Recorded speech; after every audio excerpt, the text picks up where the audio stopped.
The following is an interview with the president of Russia, Vladimir Putin, shot February 6, 2024 at about 7 p.m. in the building behind us, which is, of course, the Kremlin.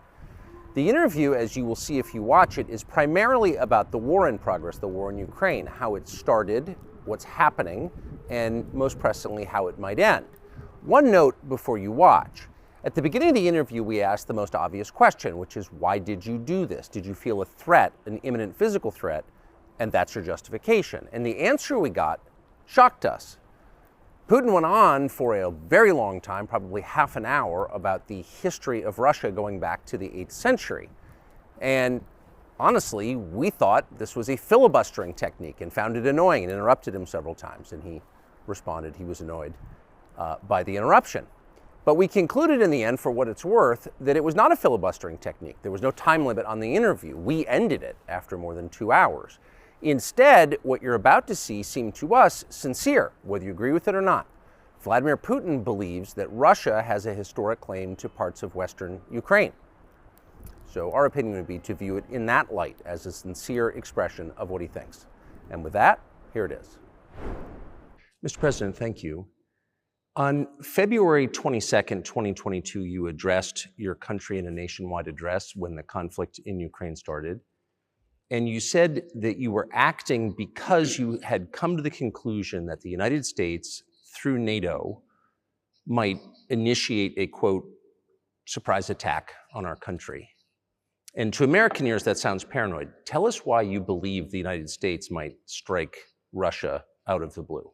How did you conclude that? It's not that America, the United States, was going to launch a surprise strike on Russia. I didn't say that. Are we having a talk show or a serious conversation? Here's the quote. Thank you. It's a formidable, serious talk. Because your basic education is in history, as far as I understand. Yes. So if you don't mind, I will take only 30 seconds or 1 minute to give you a short reference to history for giving you a little historical background. Please. Let's look where our relationship with Ukraine started from. Where did Ukraine come from? The Russian state started gathering itself as a centralized statehood, and it is considered to be the year of the establishment of the Russian state in 862, when the townspeople of Novgorod invited a Varangian prince, Rurik, from Scandinavia to reign. In 1862, Russia celebrated the 1000th anniversary of its statehood. And in Novgorod, there is a memorial dedicated to the 1000th anniversary of the country. In 882, Rurik's successor, Prince Oleg, who was actually playing the role of regent at Rurik's young son, because Rurik had died by that time, came to Kiev. He ousted two brothers who apparently had once been members of Rurik's squad. So Russia began to develop with two centers of power, Kiev and Novgorod. The next very significant date in the history of Russia was 988. This was the baptism of Russia, when Prince Vladimir, the great-grandson of Rurik, baptized Russia and adopted Orthodoxy, or Eastern Christianity. From this time, the centralized Russian state began to strengthen. Why? Because of the single territory, integrated economic ties, one and the same language, and, after the baptism of Russia, the same faith and rule of the prince. The centralized Russian state began to take shape. Back in the Middle Ages, Prince Yaroslav the Wise introduced the order of succession to a throne. But after he passed away, it became complicated for various reasons. The throne was passed not directly from father to eldest son, but from the prince who had passed away to his brother, then to his sons in different lines. All this led to the fragmentation and the end of Rus as a single state. There was nothing special about it. The same was happening then in Europe.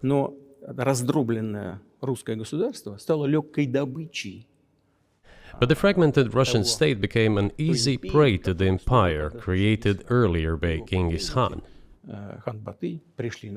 His successors, namely Batu Khan, came to Rus, plundered and ruined nearly all the cities. The southern part, including Kiev, by the way, and some other cities, simply lost independence, while northern cities preserved some of their sovereignty. They had to pay tribute to the horde, but they managed to preserve some part of their sovereignty. And then a unified Russian state began to take shape with its center in Moscow. The southern part of Russian lands, including Kiev, began to gradually gravitate towards another magnet, the center that was emerging in Europe. This was the Grand Duchy of Lithuania. It was even called the Lithuanian-Russian Duchy, because Russians were a significant part of this population. They spoke the old Russian language and were Orthodox. But then there was a unification, the union of the Grand Duchy of Lithuania and the Kingdom of Poland. A few years later, another union was signed, but this time already in the religious sphere. Some of the Orthodox priests became subordinate to the Pope. Thus, these lands became part of the Polish-Lithuanian state.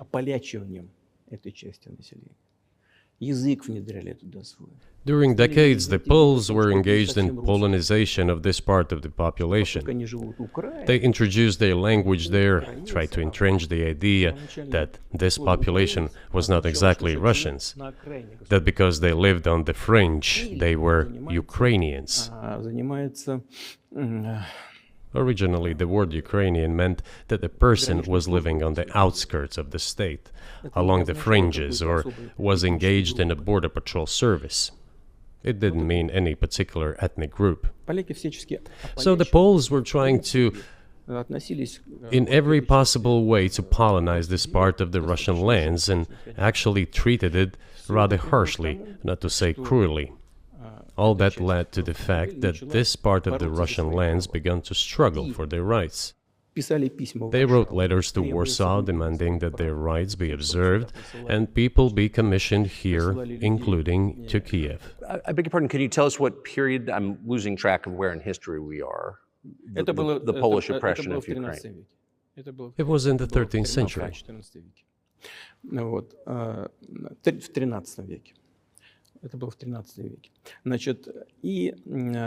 Now I will tell you what happened later and give the dates so that there is no confusion. And in 1654, even a bit earlier, the people who were in control of the authority over that part of the Russian lands addressed Warsaw, I repeat, demanding that they send them to rulers of Russian origin and Orthodox faith. When Warsaw did not answer them, and in fact rejected their demands, they turned to Moscow, so that Moscow took them away. So that you don't think that I'm inventing things, I'll give you these documents. Well, it doesn't sound like you're inventing it. I'm not sure why it's relevant to what happened 2 years ago. But still, these are documents from the archives, copies. Here are the letters from Bogdan Khmelnytsky, the man who then controlled the power in this part of the Russian lands that is now called Ukraine. He wrote to Warsaw demanding that their rights be upheld. And after being refused, he began to write letters to Moscow, asking to take them under the strong hand of the Moscow Tsar. There are copies of these documents. I will leave them for your good memory. There is a translation into Russian. You can translate it into English later. Russia would not agree to admit them straight away, assuming that the war with Poland would start. Nevertheless, in 1654, the Pan-Russian Assembly of top clergy and landowners, headed by the Tsar, which was the representative body of the power of the old Russian state, decided to include a part of the old Russian lands into Moscow Kingdom. As expected, the war with Poland began. It lasted 13 years, and then in 1654, a truce was concluded. And 32 years later, I think, a peace treaty with Poland, which they called Eternal Peace, was signed. And these lands, the whole left bank of Dnieper, including Kiev, went to Russia. And the whole right bank of Dnieper remained in Poland. Under the rule of Catherine the Great, Russia reclaimed all of its historical lands, including in the south and west. This all lasted until the revolution. Before World War I, Austrian General Staff relied on the ideas of Ukrainianization and started actively promoting the ideas of Ukraine and the Ukrainianization.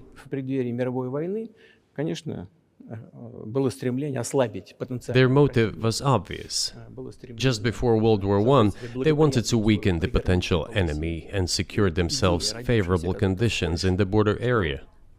So the idea which had emerged in Poland that people residing in that territory were allegedly not really Russians, but rather belonged to a special ethnic group, Ukrainians, started being propagated by the Austrian General Staff. As far back as the 19th century, theorists calling for Ukrainian independence appeared. All those, however, claimed that Ukraine should have a very good relationship with Russia. They insisted on that. After the 1917 revolution, the Bolsheviks sought to restore the statehood, and the civil war began, including the hostilities with Poland. In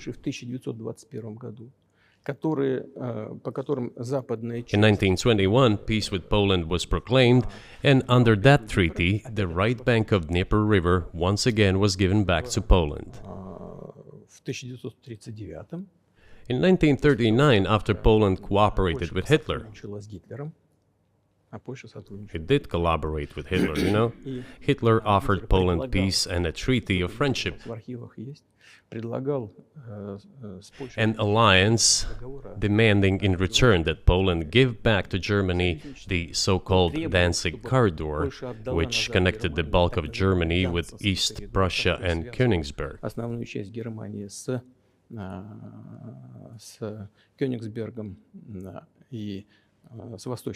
After World War I, this territory was transferred to Poland, and instead of Danzig, a city of Gdansk emerged.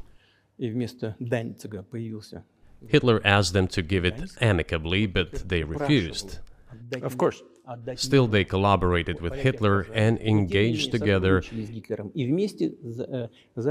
the partitioning of Czechoslovakia. But may I ask you, you're making the case that Ukraine, certainly parts of Ukraine, Eastern Ukraine, is in effect Russia, has been for hundreds of years. Why wouldn't you just take it when you became president 24 years ago? You have nuclear weapons, they don't. If it's actually your land, why did you wait so long? I'll tell you. I'm coming to that. This briefing is coming to an end. It might be boring, but it explains many things. You just don't know how it's relevant. Good. Good. I'm so gratified that you appreciate that. Thank you.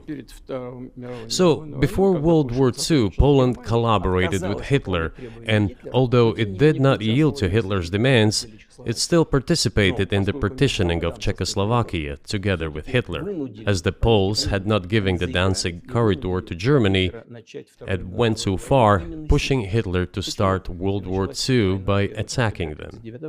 Why was it Poland against whom the war started on 1st September 1939? Poland turned out to be uncompromising, and Hitler had nothing to do but start implementing his plans with Poland. By the way, the USSR, I have read some archive documents, behaved very honestly. It asked Poland's permission to transit its troops through the Polish territory to help Czechoslovakia. But the then Polish foreign minister said that if the Soviet planes flew over Poland, they would be downed over the territory of Poland. But that doesn't matter. What matters is that the war began, and Poland fell prey to the policies it had pursued against Czechoslovakia, as under the well-known Molotov-Ribbentrop Pact. Part of the territory, including western Ukraine, was to be given to Russia. Thus, Russia, which was then named the USSR, regained its historical lands. After the victory in the Great Patriotic War, as we call World War II, all those territories were ultimately enshrined as belonging to Russia, to the USSR. As for Poland, it received, apparently in compensation, the lands which had originally been German. The eastern parts of Germany, these are now western lands of Poland. Of course, Poland regained access to the Baltic Sea and Danzig, which was once again given its Polish name. So this was how this situation developed. In 1922, when the USSR was being established, the Bolsheviks started building the USSR and established the Soviet Ukraine, which had never existed before. Right.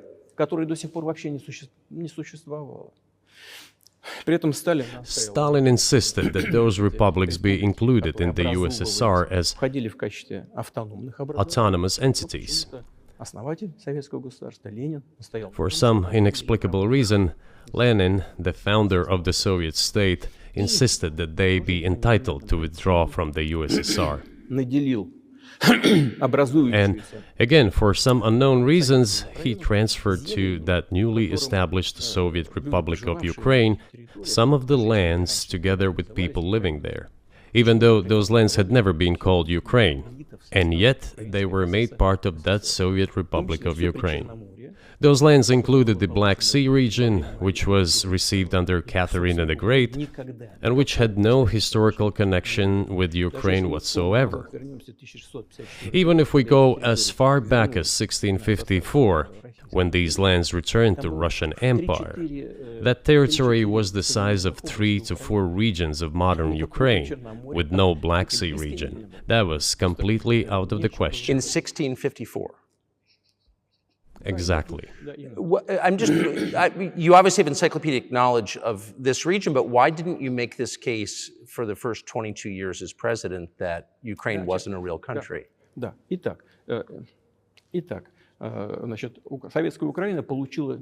The Soviet Union was given a great deal of territory that had never belonged to it, including the Black Sea region.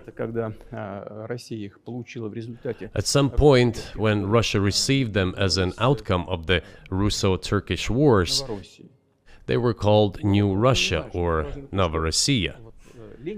But that does not matter. What matters is that Lenin, the founder of the Soviet state, established Ukraine that way. For decades, the Ukrainian Soviet Republic developed as part of the USSR.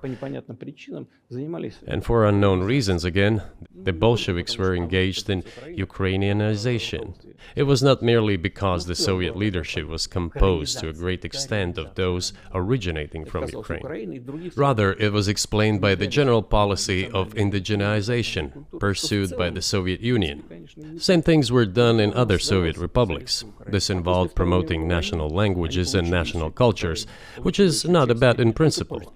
That is how the Soviet Ukraine was created. After the World War II, Ukraine received, in addition to the lands that had belonged to Poland before the war, part of the lands that had previously belonged to Hungary and Romania. So Romania and Hungary had some of their lands taken away and given to the Soviet Ukraine, and they still remain part of Ukraine. So in this sense, we have every reason to affirm that Ukraine is an artificial state that was shaped at Stalin's will. Do you believe Hungary has a right to take its land back from Ukraine and that other nations have a right to go back to their 1654 borders?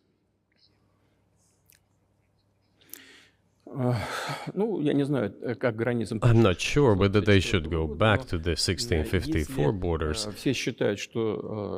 But given Stalin's time, so-called Stalin's regime, which, as many claim, saw numerous violations of human rights and violations of the rights of other states,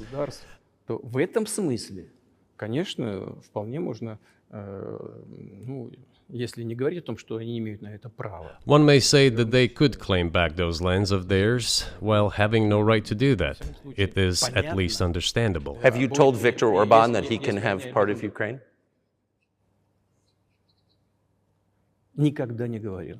Never. I have never told him, not a single time. We have not even had any conversation on that, but I actually know for sure that Hungarians who live there wanted to get back to their historical land. Moreover, I would like to share a very interesting story with you. I digress, it's a personal one. Somewhere in the early 80s, I went on a road trip in a car from then Leningrad across the Soviet Union through Kiev, made a stop in Kiev, and then went to western Ukraine. I went to the town of Beregovoye, and all the names of towns and villages there were in Russian and in a language I did not understand, in Hungarian. In Russian and in Hungarian. Not in Ukrainian, in Russian and in Hungarian. I was driving through some kind of village and there were men sitting next to the houses and they were wearing black three-piece suits and black cylinder hats. I asked, are they some kind of entertainers? I was told, no, they were not entertainers, they're Hungarians. I said, what are they doing here? What do you mean? This is their land, they live here. This was during the Soviet time in the 1980s. They preserved the Hungarian language, Hungarian names, and all their national costumes. They are Hungarians and they feel themselves to be Hungarians. And of course, when now there is an infringement. Well, that is, and there's a lot of that, though. I think many nations are upset about Transylvania as well, as you obviously know. But many nations feel frustrated by the redrawn borders of the wars of the 20th century. And wars going back 1,000 years, the ones that you mentioned.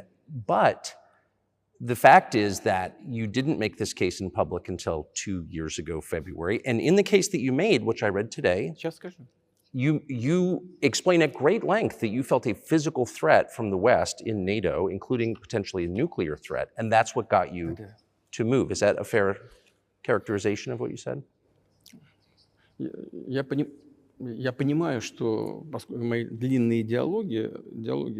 I understand that my long speeches probably fall outside of the genre of the interview. That is why I asked you at the beginning, are we going to have a serious talk or a show?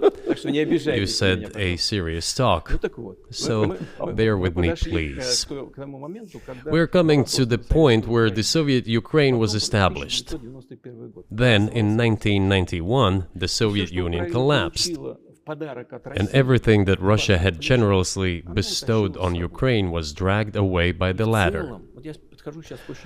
I'm coming to a very important point of today's agenda. Thank you. After all, the collapse of the Soviet Union was effectively initiated by the Russian leadership. I do not understand what the Russian leadership was guided by at the time, but I suspect there were several reasons to think everything would be fine.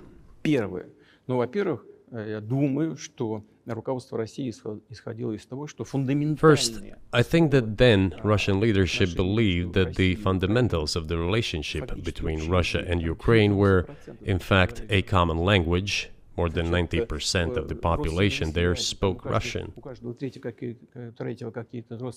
Family ties. Every third person there had some kind of family or friendship ties. Common culture, common history. Finally, common faith, coexistence with a single state for centuries, and deeply interconnected economies. All of these were so fundamental. All these elements together make our good relationships inevitable. The second point is a very important one. I want you, as an American citizen, and your viewers to hear about this as well. The former Russian leadership assumed that the Soviet Union had ceased to exist, and therefore there were no longer any ideological dividing lines. Russia even agreed voluntarily and proactively to the collapse of the Soviet Union, and believed that this would be understood by the so-called civilized West as an invitation for cooperation and association. That is what Russia was expecting, both from the United States and the so-called collective West as a whole.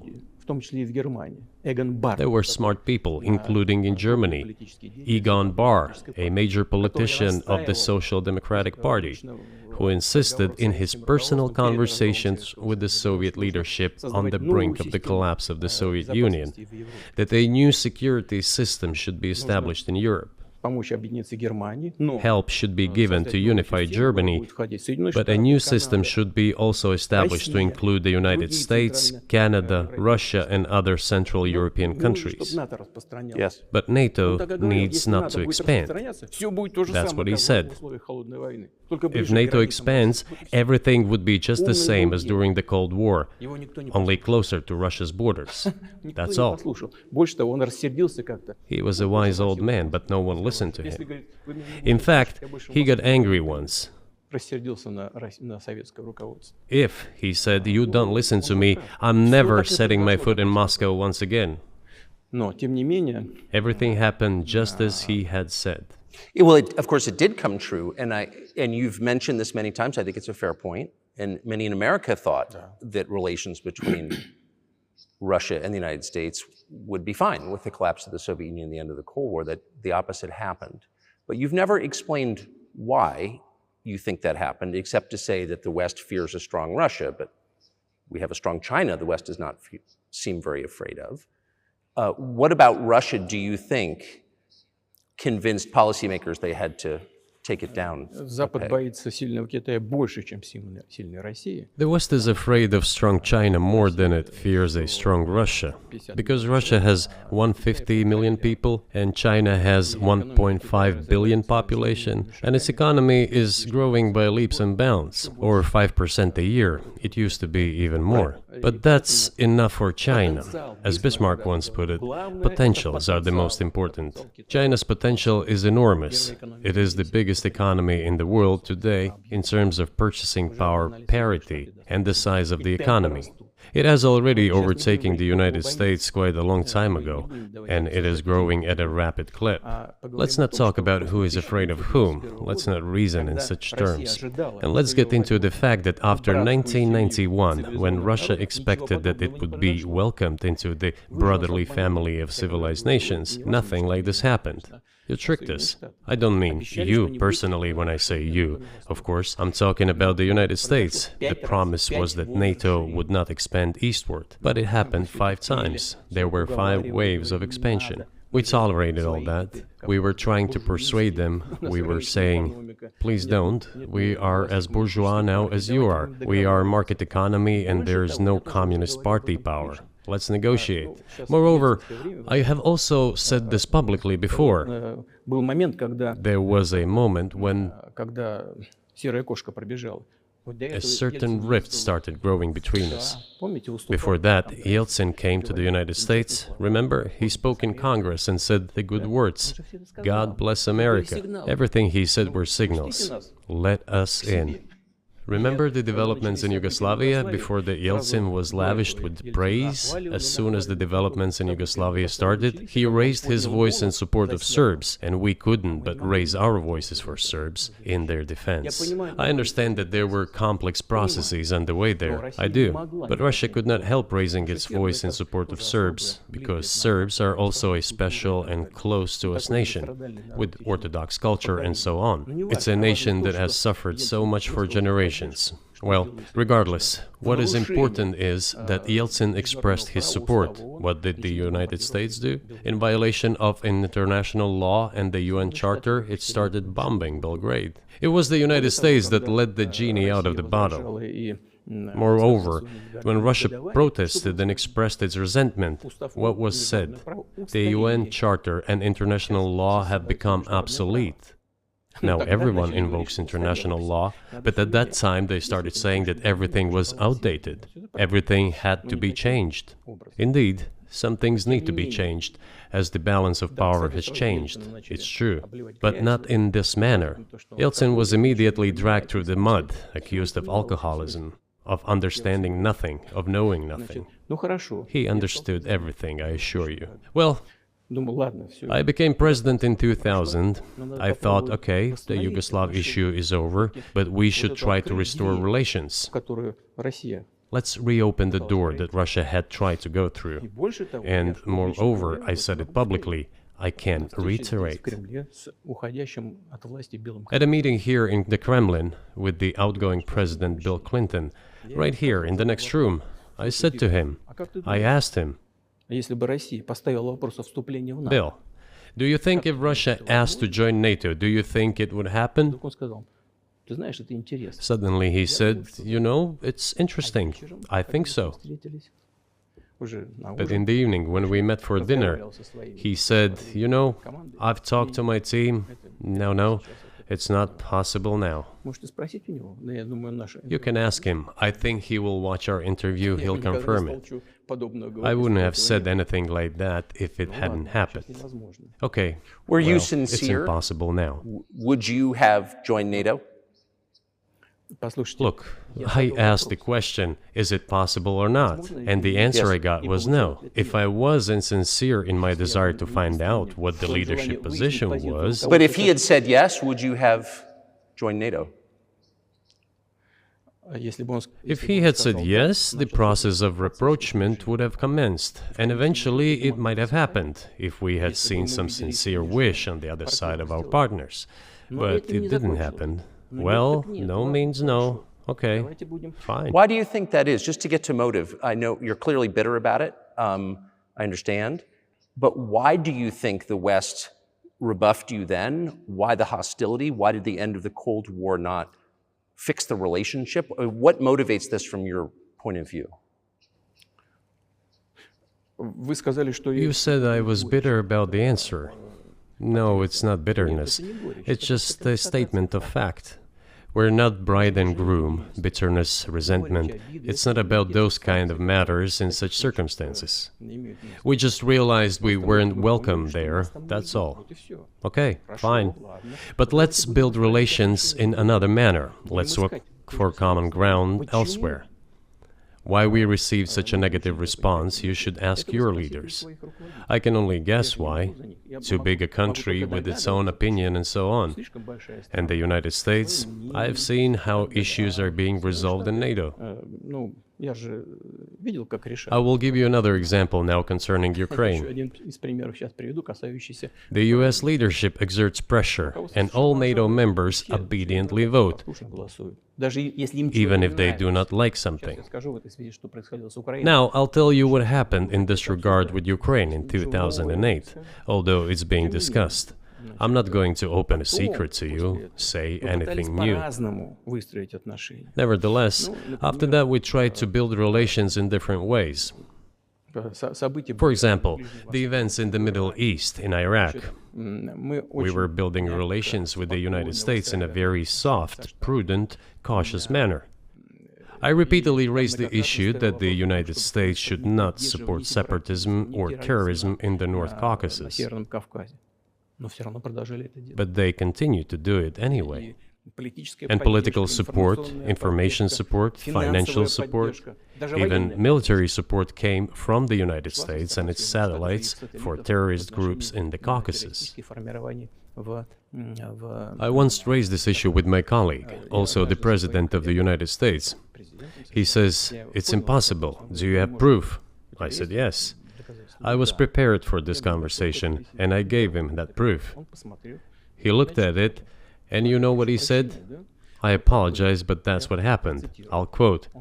He says, "Well, I'm gonna kick their ass." We waited and waited for some response. There was no reply. I said to the FSB director, "Write to the CIA, what is the result of the conversation with President?" He wrote once, twice, and then we got a reply. We have the answer in the archive. The CIA replied, "We have been working with the opposition in Russia. We believe that this is the right thing to do, and we will keep on doing it." Just ridiculous. Well, okay. We realized that it was out of the question. Forces in opposition to you. So you're saying the CIA is trying to overthrow your government? Of course, they meant in that particular case the separatists, the terrorists who fought with us in the Caucasus. That's who they called the opposition. This is the second point. The third moment is a very important one. Is the moment when the US missile defense system was created. The beginning. We persuaded for a long time not to do it in the United States. Moreover, after was invited by Bush Jr.'s father, Bush Sr., to visit his place on the ocean, I had a very serious conversation with President Bush and his team.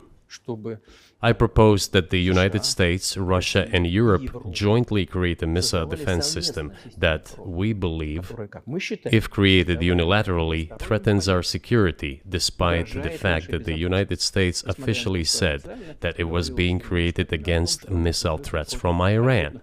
That was the justification for the deployment of the missile defense system. I suggested working together, Russia, the United States, and Europe. They said it was very interesting. They asked me, "Are you serious?" I said, "Absolutely." Let me ask, what year was this?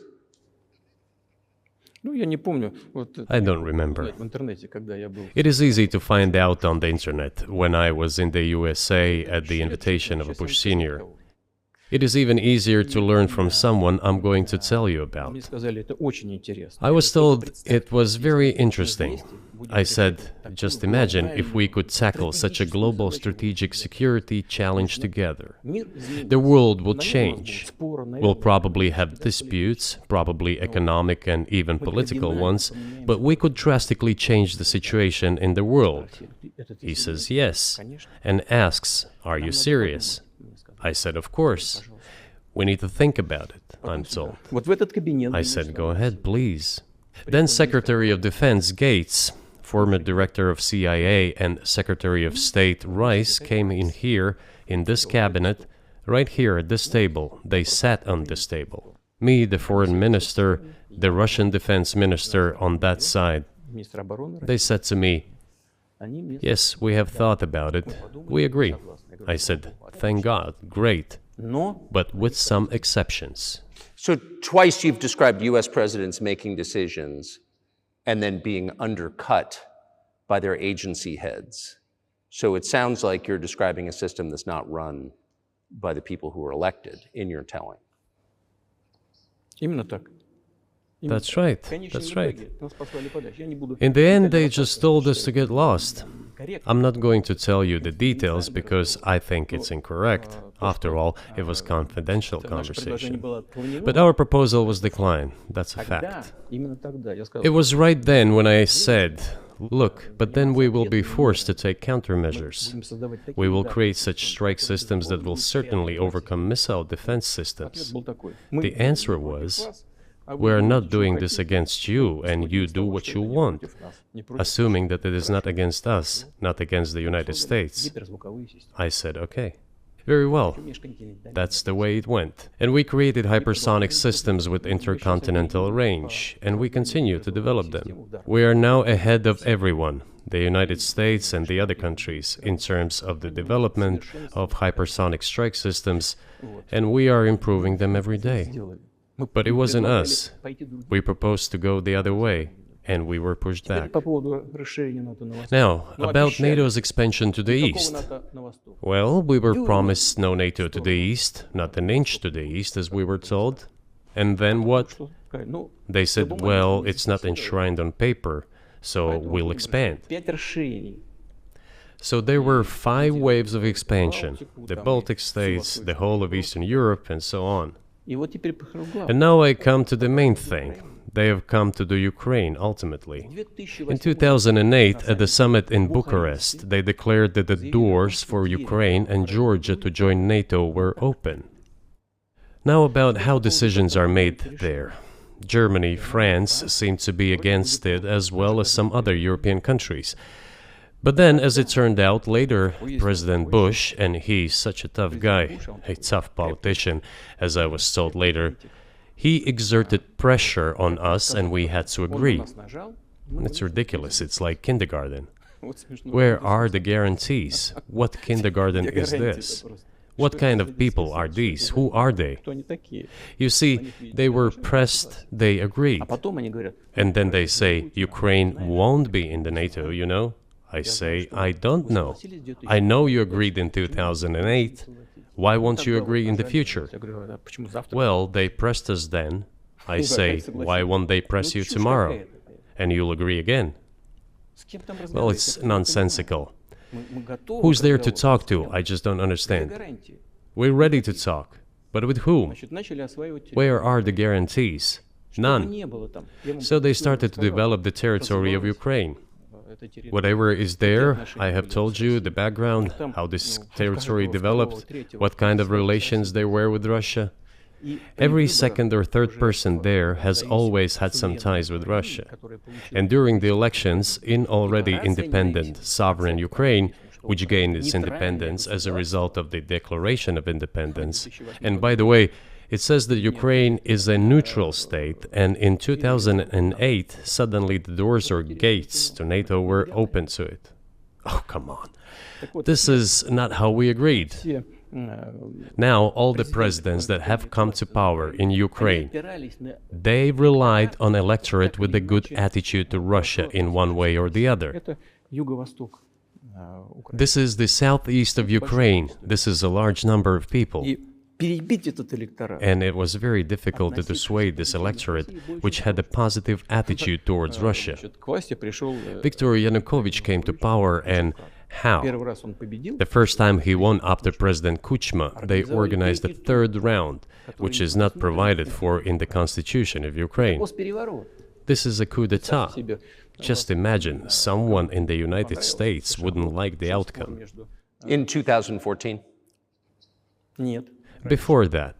No, this was before that. After President Kuchma, Viktor Yanukovych won the elections. However, his opponents did not recognize that victory. The US supported the opposition, and the third round was scheduled. What is this? This is a coup. The US supported it, and the winner of the third round came to power. Imagine if in the US something was not to someone's liking, and the third round of election, which the US Constitution does not provide for, was organized. Nonetheless, it was done in Ukraine. Okay, Viktor Yushchenko, who was considered a pro-Western politician, came to power. Fine, we have built relations with him as well. He came to Moscow with visits. We visited Kiev. I visited too. We met in an informal setting. If he's pro-Western, so be it. It's fine. Let people do their job. The situation should have developed inside the independent Ukraine itself. As a result of Kuchma's leadership, things got worse and Viktor Yanukovych came to power after all. Maybe he wasn't the best president and politician, I don't know. I don't want to give assessments. However, the issue of the association with the EU came up. We have always been lenient to this. Suit yourself.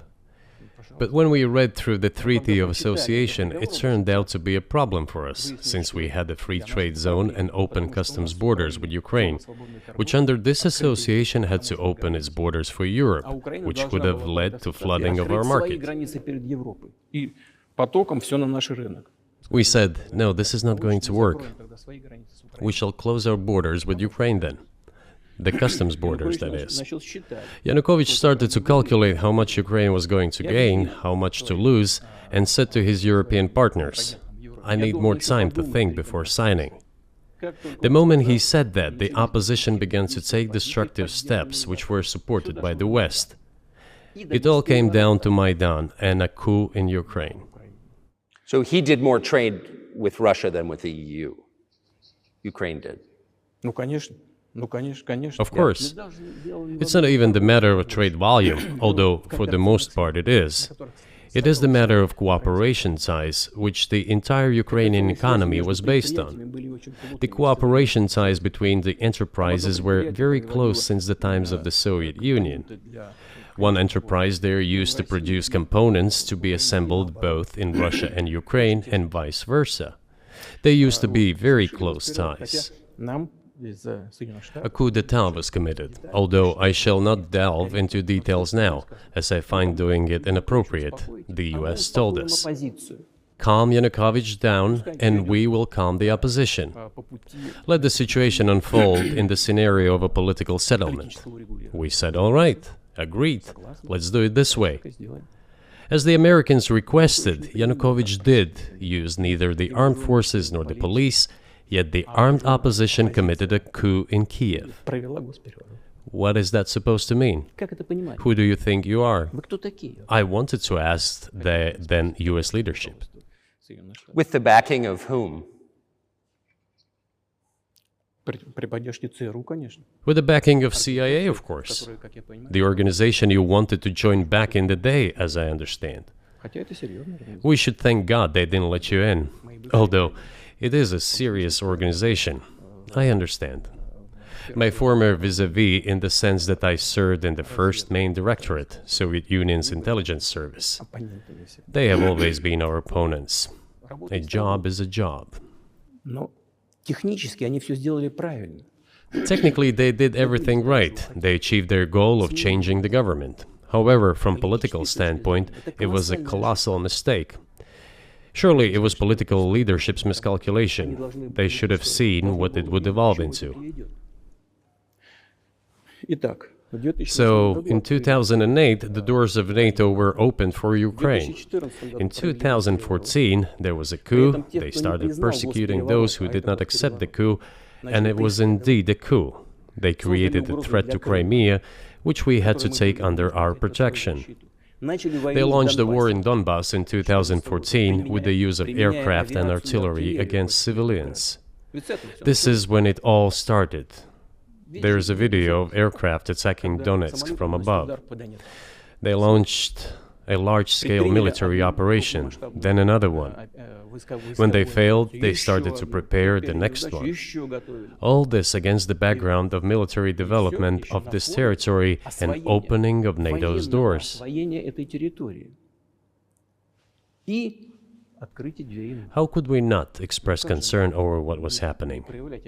From our side, this would have been a culpable negligence. That's what it would have been.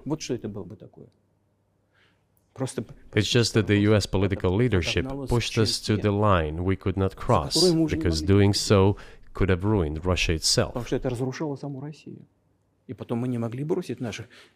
Besides, we could not leave our brothers in faith, in fact, a part of Russian people, in the face of this war machine. But that was 8 years before the current conflict started. So what was the trigger for you? What was the moment where you decided you had to do this?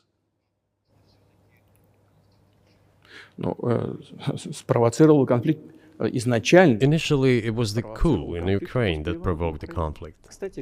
By the way, back then the representatives of 3 European countries, Germany, Poland and France, arrived. They were the guarantors of the signed agreement between the government of Yanukovych and the opposition. They signed it as guarantors. Despite that, the opposition committed a coup, and all these countries pretended that they didn't remember that they were guarantors of the peaceful settlement. They just threw it in the stove right away, and nobody recalls that. I don't know if the US know anything about the agreement between the opposition and the authorities, and its three guarantors who, instead of bringing this whole situation back in the political field, supported the coup. Although it was meaningless, believe me, because President Yanukovych agreed to all conditions. He was ready to hold an early election, which he had no chance of winning, frankly speaking. Everyone knew that. Then why the coup? Why the victims? Why threatening Crimea? Why launching an operation in Donbass? This I do not understand. That is exactly what the miscalculation is. CIA did its job to complete the coup. I think one of the deputy secretaries of state said that it cost a large sum of money, almost 5 billion. But the political mistake was colossal. Why would they have to do that? All this could have been done legally, without victims, without military action, without losing Crimea. We would have never considered to even lift a finger if it hadn't been for the bloody developments on Maidan. Because we agreed with the fact that after the collapse of the Soviet Union, our borders should be along the borders of former Union's republics. We agreed to that. But we never agreed to NATO's expansion, and moreover, we never agreed that Ukraine would be in NATO. We did not agree to NATO bases there without any discussion with us. For decades, we kept asking, don't do this, don't do that. And what triggered the latest events? Firstly, the current Ukrainian leadership declared that it would not implement the Minsk agreements, which had been signed, as you know, after the events of 2014 in Minsk, where the plan of peaceful settlement in Donbass was set forth. But no, the current Ukrainian leadership, foreign minister, all other officials, and then president himself said that they don't like anything about the Minsk agreements. In other words, they were not going to implement it. A year or a year and a half ago, former leaders of Germany and France said openly to the whole world that they indeed signed the Minsk agreements, but they never intended to implement them. They simply led us by the nose. Was there anyone for you to talk to? Did you call a U.S. President, Secretary of State and say, if you keep militarizing Ukraine with NATO forces, this is going to be we're going to act?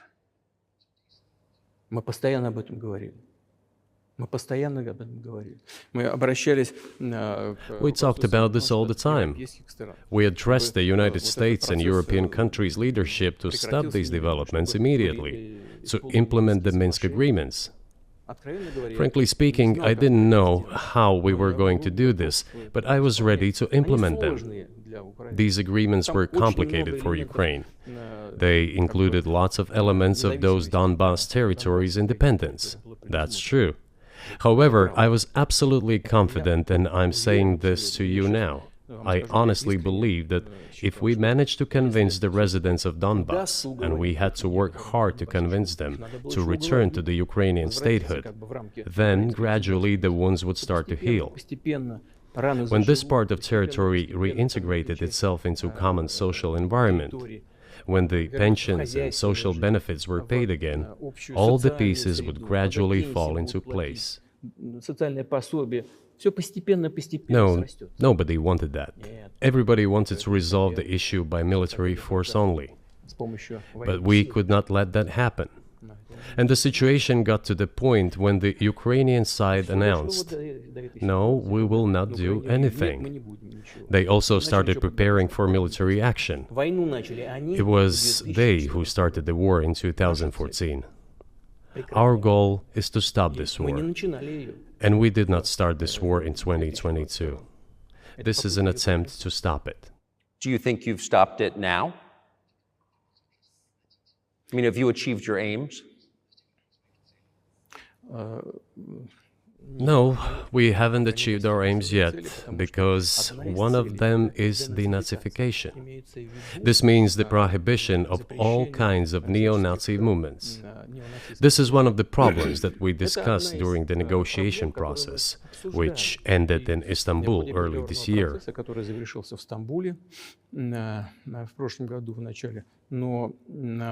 And it was not our initiative, because we were told by the Europeans, in particular, that it was necessary to create conditions for the final signing of the documents. My counterparts in France and Germany said,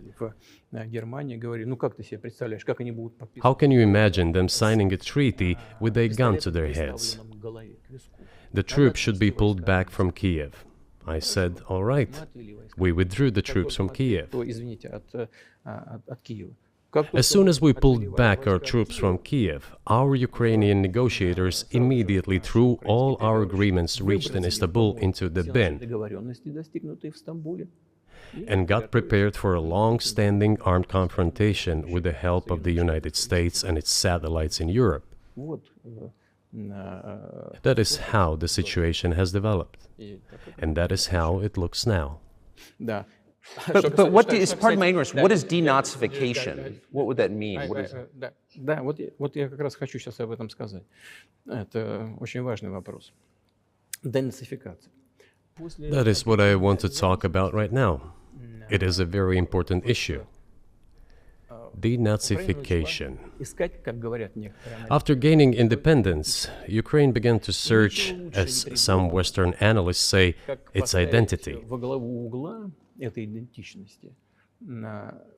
And it came up with nothing better than to build this identity upon some false heroes who collaborated with Hitler.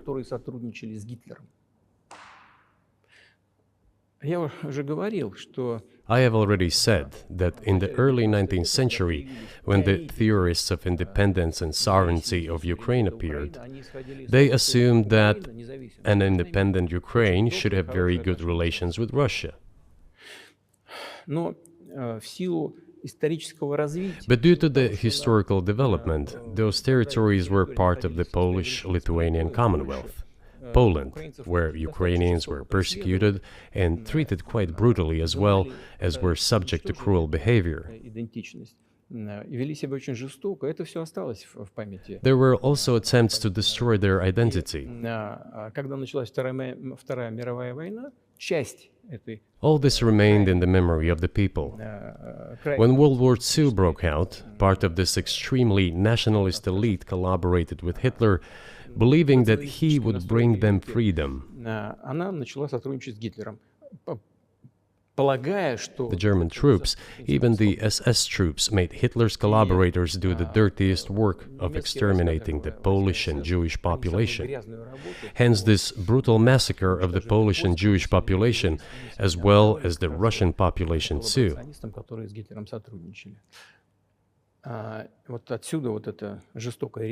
This was led by the persons who are well known, Bandera, Shukevich. It was those people who were made national heroes. That is the problem. And we are constantly told that nationalism and neo-Nazism exist in other countries as well. Yes, they are seedlings, but we uproot them, and other countries fight against them. But Ukraine is not the case. These people have been made into national heroes in Ukraine. Monuments to those people have been erected. They are displayed on flags. Their names are shouted by crowds that walk with torches, as it was in Nazi Germany.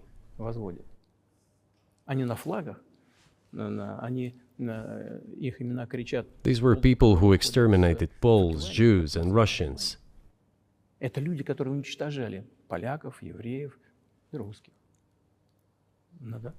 is necessary to stop this practice and prevent the dissemination of this concept. I say that Ukrainians are part of the one Russian people.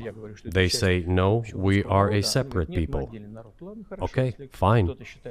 If they consider themselves a separate people, they have the right to do so, but not on the basis of Nazism, the Nazi ideology. Would you be satisfied with the territory that you have now? Нет, закончим. Вы же задали вопрос по неонацизму. денацификации. I will finish answering the question.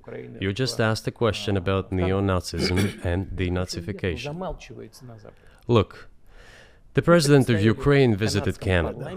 This story is well known, but being silenced in the Western countries. Спикер парламента. The Canadian Parliament introduced a man who, as the Speaker of the Parliament said, fought against the Russians during the World War II. Well, who fought against the Russians during the World War II? Hitler and his accomplices.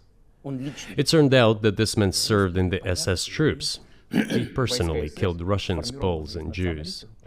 The SS troops consisted of Ukrainian nationalists who did this dirty work.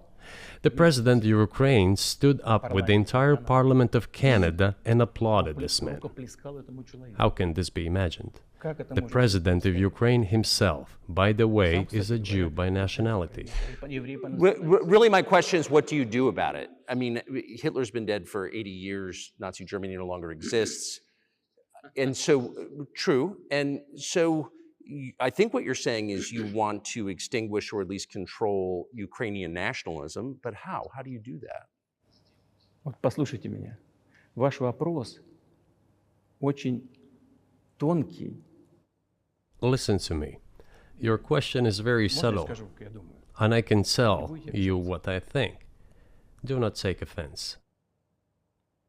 Of course. Он, казалось бы, тонкий, он очень противный, этот вопрос. This question appears to be subtle. It is quite pesky. Значит, You say Hitler has been dead for so many years, 80 years. But his example lives on. People who exterminated Jews, Russians, and Poles are alive. And the president, the current president of today's Ukraine, applauds him in the Canadian Parliament, gives a standing ovation. Can we say that we have completely uprooted this ideology if what we see is happening today? That is what denazification is in our understanding. We have to get rid of those people who maintain this concept and support this practice and try to preserve it. That is what denazification is. That is what we mean. Right. My question was a little more specific. It was, of course, not a defense of Nazis, neo or otherwise. It was a practical question. You don't control the entire country. You don't control Kiev. You don't seem like you want to. So how do you eliminate a culture or an ideology or feelings or a view of history in a country that you don't control? What do you do about that? А вы знаете, как вам не покажется странным, в ходе переговоров в Стамбуле... You know, as strange as it may seem to you, during the negotiations in Istanbul, we did agree that we have it all in writing. Neo-Nazism would not be cultivated in Ukraine, including that it would be prohibited at the legislative level. Mr. Carlson, we agreed on that. This, it turns out, can be done during the negotiation process. And there's nothing humiliating for Ukraine as a modern civilized state. Is any state allowed to promote Nazism? It is not, is it? That is it.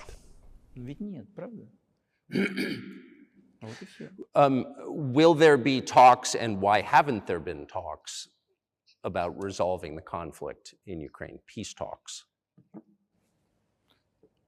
Они были, они дошли до очень высокой стадии согласования позиций, сложно. They have been. They reached a very high stage of coordination of positions in a complex process, but still they were almost finalized. But after we withdrew our troops from Kiev, as I have already said, the other side threw away all these agreements and obeyed the instructions of Western countries, European countries, and the United States to fight Russia to the bitter end. Moreover, the president of Ukraine has legislated a ban on negotiating with Russia. He signed a decree forbidding everyone to negotiate with Russia. But how are we going to negotiate if he forbade himself and everyone to do this? We know that he is putting forward some ideas about this settlement, but in order to agree on something, we need to have a dialogue. Is that not right? Well, but you wouldn't be speaking to the Ukrainian president, you'd be speaking to the American president. When was the last time you spoke to Joe Biden? I cannot remember when I talked to him. I do not remember. We can look it up. You don't remember? No. Why? Do I have to remember everything? I have my own things to do. We have domestic political affairs. Well, he's funding the war that you're fighting, so I would think that would be memorable.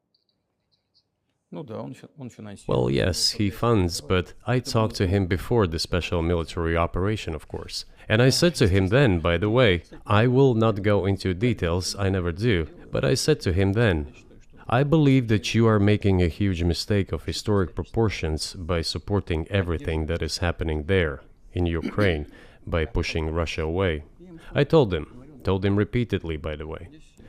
I think that would be correct if I stop here. What did he say? Ask him, please. It is easier for you. You are a citizen of the United States. Go and ask him. It is not appropriate for me to comment on our conversation. But you haven't spoken to him since before February of 2022?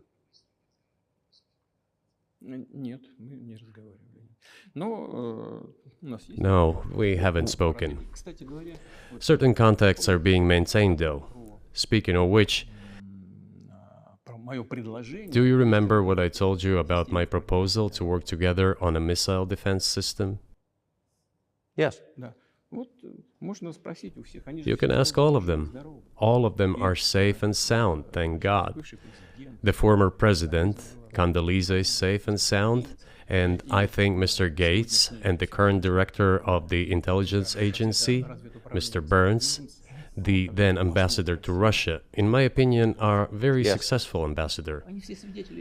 They were all witnesses to these conversations. Ask them. Same here. If you are interested in what Mr. President Biden responded to me, ask him.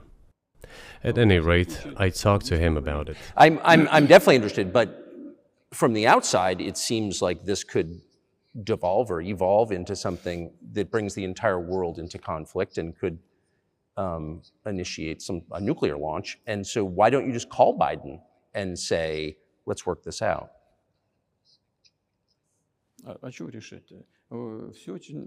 What's there to work out? It's very simple. I repeat. We have contacts through various agencies. I will tell you what we are saying on this matter and what we are conveying to the US leadership. If you really want to stop fighting, you need to stop supplying weapons. It will be over within a few weeks. That's it. And then we can agree on some terms. Before you do that, stop. What's easier? Why would I call him? What should I talk to him about? Or beg him for what? And what messages do you get back? You're going to deliver such and such weapons to Ukraine? Oh, I'm afraid, please don't. What is there to talk about? Do you think NATO is worried about this becoming a global war or a nuclear conflict? At least that's what they're talking about.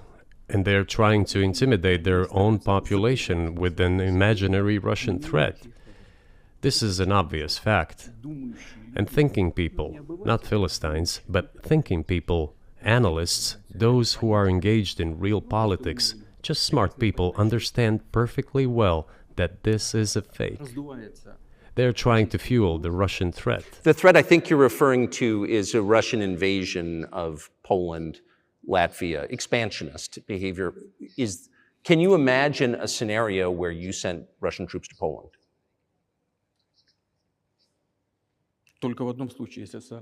Only in one case, if Poland attacks Russia. Why? Because we have no interest in Poland, Latvia, or anywhere else. Why would we do that? We simply don't have any interest. It's just threat-mongering.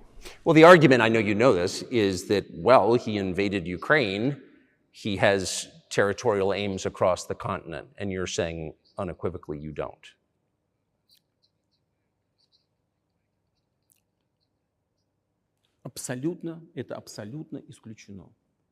It is absolutely out of the question.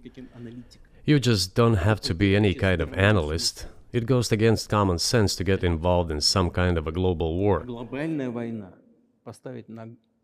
And a global war will bring all humanity to the brink of destruction. It's obvious. There are certainly means of deterrence. They have been scaring everyone with us all along. Tomorrow Russia will use tactical nuclear weapons. Tomorrow Russia will use that. No, the day after tomorrow. So what? In order to extort additional money from US taxpayers and European taxpayers in the confrontation with Russia in the Ukrainian theater of war. The goal is to weaken Russia as much as possible. One of our senior United States senators from the state of New York, Chuck Schumer, said yesterday, I believe, that we have to continue to fund the Ukrainian effort, or U.S. soldiers, citizens could wind up fighting there. How do you assess that?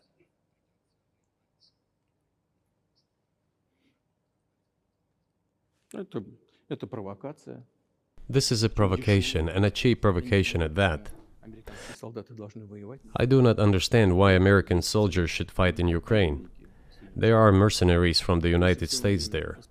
The bigger number of mercenaries comes from Poland, with mercenaries from the United States in second place and mercenaries from Georgia in third place.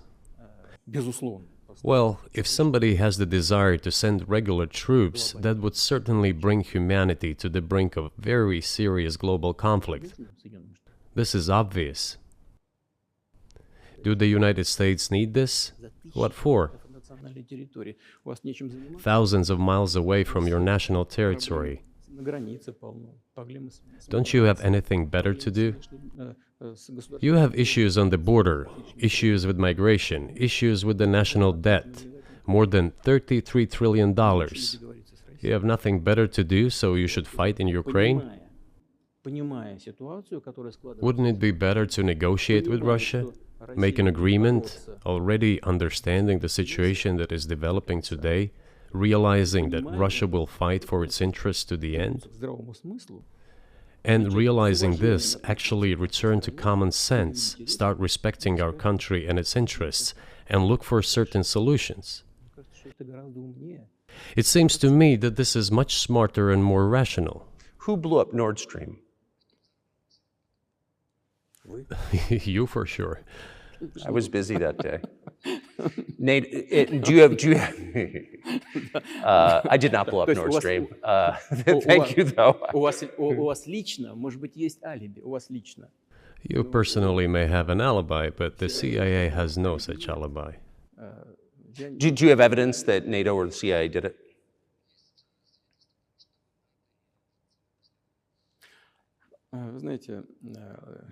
You know, I won't get into details, but people always say in such cases, look for someone who is interested. But in this case, we should not only look for someone who is interested, but also for someone who has capabilities. Because there may be many people interested, but not all of them are capable of sinking to the bottom of the Baltic Sea and carrying out this explosion. These two components should be connected. Who is interested and who is capable of doing it? But I'm confused. I mean, that's the biggest act of industrial terrorism ever, and it's the largest emission of CO2 in history. Okay, so if you had evidence, and presumably given your security services, your intel services, you would, that NATO, the US, CIA, the West, did this, why wouldn't you present it and win a propaganda victory?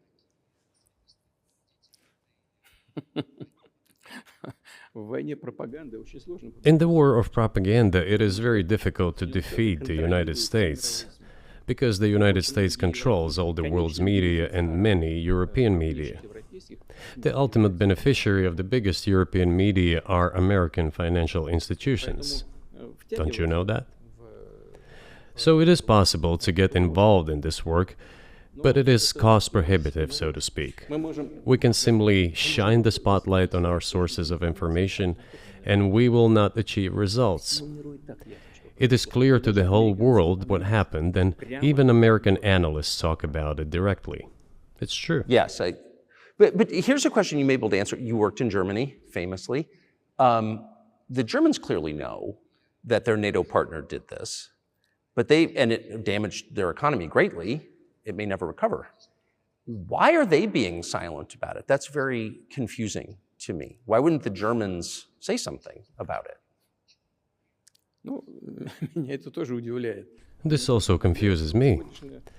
But today's German leadership is guided by the interests of the collective West rather than its national interests. Otherwise, it is difficult to explain the logic of their action or inaction. After all, it is not only about Nord Stream 1, which was blown up, and the Nord Stream 2 was damaged. But one pipe is safe and sound, and gas can be supplied to Europe through it. But Germany does not open it. We are ready, please. There's another route through Poland, called Yamal Europe, which also allows for large flow. Poland has closed it, but Poland packs from the German hand. It receives money from the pan-European funds, and Germany is the main donor to these pan-European funds. Germany feeds Poland to a certain extent, and they close their route to Germany. Why? I don't understand. Ukraine, to which the Germans supply weapons and give money. Germany is the second sponsor of the United States in terms of financial aid to Ukraine. There are two gas routes through Ukraine. They simply closed one route, the Ukrainians. Open the second route and please get gas from Russia. They do not open it. Why don't the Germans say, look guys, we give you money and weapons, open up the valve, please, let the gas from Russia pass through for us. We're buying liquefied gas at exorbitant prices in Europe, which brings the level of our competitiveness and economy in general down to zero. Do you want us to give you money? Let us have the decent existence. Make money for our economy, because this is where the money we give you comes from.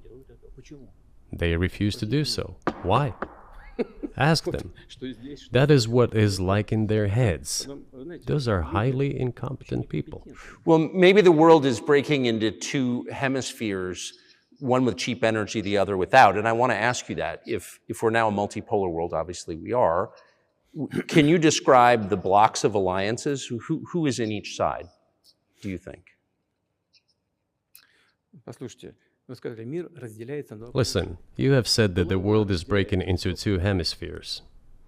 A human brain is divided into two hemispheres. One is responsible for one type of activities, the other one is more about creativity and so on. But it is still one and the same head. The world should be a single whole. Security should be shared rather than meant for the golden billion. That is the only scenario where the world could be stable, sustainable, and predictable. Until then, while the head is split in two parts, it is an illness, a serious adverse condition. It is a period of severe disease that the world is going through now. But I think that, thanks to honest journalism, this work is akin to work of the doctors. This could somehow be remedied. Well, let's just give one example, the US dollar, which has kind of united the world in a lot of ways, maybe not to your advantage, but certainly to ours. Is that going away as the reserve currency, the universally accepted currency? How have sanctions, do you think, changed the dollar's place in the world?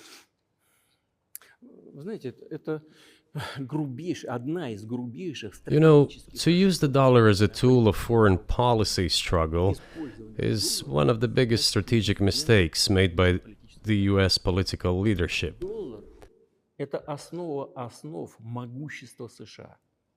The dollar is the cornerstone of the United States power. I think everyone understands very well that no matter how many dollars are printed, they are quickly dispersed all over the world.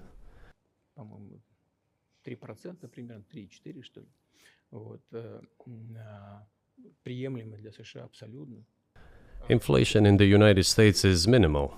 It's about 3 or 3.4%, which is, I think, totally acceptable for the US. But they won't stop printing. What does the debt of $33 trillion tell us about? It is about the emission.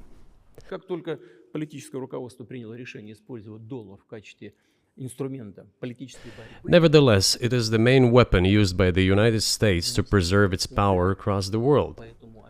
As soon as the political leadership decided to use the US dollar as a tool of political struggle, a blow was dealt to this American power.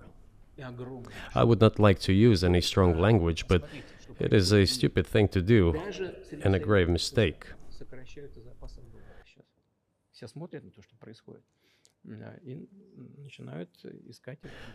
Look at what is going on in the world. Even the United States allies are now downsizing their dollar reserves. Seeing this, everyone starts looking for ways to protect themselves. But the fact that the United States applies restrictive measures to certain countries, such as placing restrictions on transactions, freezing assets, etc., causes grave concern and sends a signal to the whole world. What did we have here? Until 2022, about 80% of Russian foreign trade transactions were made in US dollars and euros.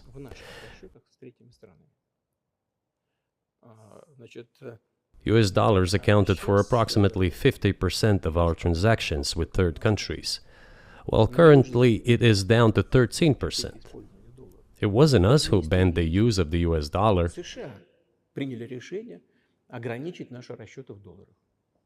We had no such intention. It was decision of the United States to restrict our transactions in US dollars.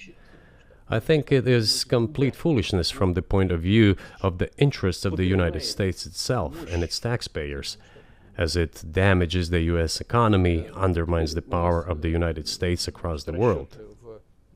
By the way, our transactions in yuan accounted for about 3%.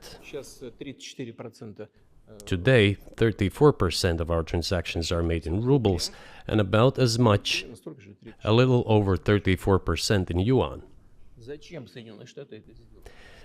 Why did the United States do this? My only guess is self-conceit. They probably thought it would lead to full collapse, but nothing collapsed. Moreover, other countries, including oil producers, are thinking of and already accepting payments for oil in yuan. Do you even realize what is going on or not? Does anyone in the United States realize this? What are you doing? You are cutting yourself off. All experts say this. Ask any intelligent and thinking person in the United States what the dollar means for the US. But You're killing it with your own hands. I think that's I think that's a fair assessment. The question is what comes next, and maybe you trade one colonial power for another, much less sentimental and forgiving colonial power. I mean, is the BRICS, for example, in danger of being completely dominated by the Chinese economy in a way that's not good for their sovereignty? Do you worry about that? Well, we have heard those boogeyman stories before. It is a boogeyman story. We're neighbors with China. You cannot choose neighbors just as you cannot choose close relatives. We share a border of 1,000 kilometers with them. This is number one. Second, we have a centuries-long history of coexistence. We're used to it. Third, China's foreign policy philosophy is not aggressive. Its idea is to always look for compromise, and we can see that. The next point is as follows. We are always told the same boogeyman story, and here it goes again, through an euphemistic form, but it is still the same boogeyman story. The cooperation with China keeps increasing. The pace at which China's cooperation with Europe is growing is higher and greater than that of the growth of Chinese-Russian cooperation. Ask Europeans, aren't they afraid? They might be, I don't know. But they are still trying to access China's market at all costs, especially now that they are facing economic problems. Chinese businesses are also exploring the European market. Do Chinese businesses have small presence in the United States? Yes, the political decisions are such that they are trying to limit their cooperation with China. It is to your own detriment, Mr. Tucker, that you are limiting cooperation with China. You are hurting yourself. It is a delicate matter, and there are no silver bullet solutions, just as it is with the dollar. So, before introducing any illegitimate sanctions, illegitimate in terms of the Charter of the United Nations, one should think very carefully. For decision makers, this appears to be a problem. So you said a moment ago that the world would be a lot better if it weren't broken into competing alliances, if there was cooperation globally. One of the reasons you don't have that is because the current American administration is dead set against you. Do you think if there were a new administration after Joe Biden that you would be able to reestablish communication with the US government? Or does it not matter who the president is?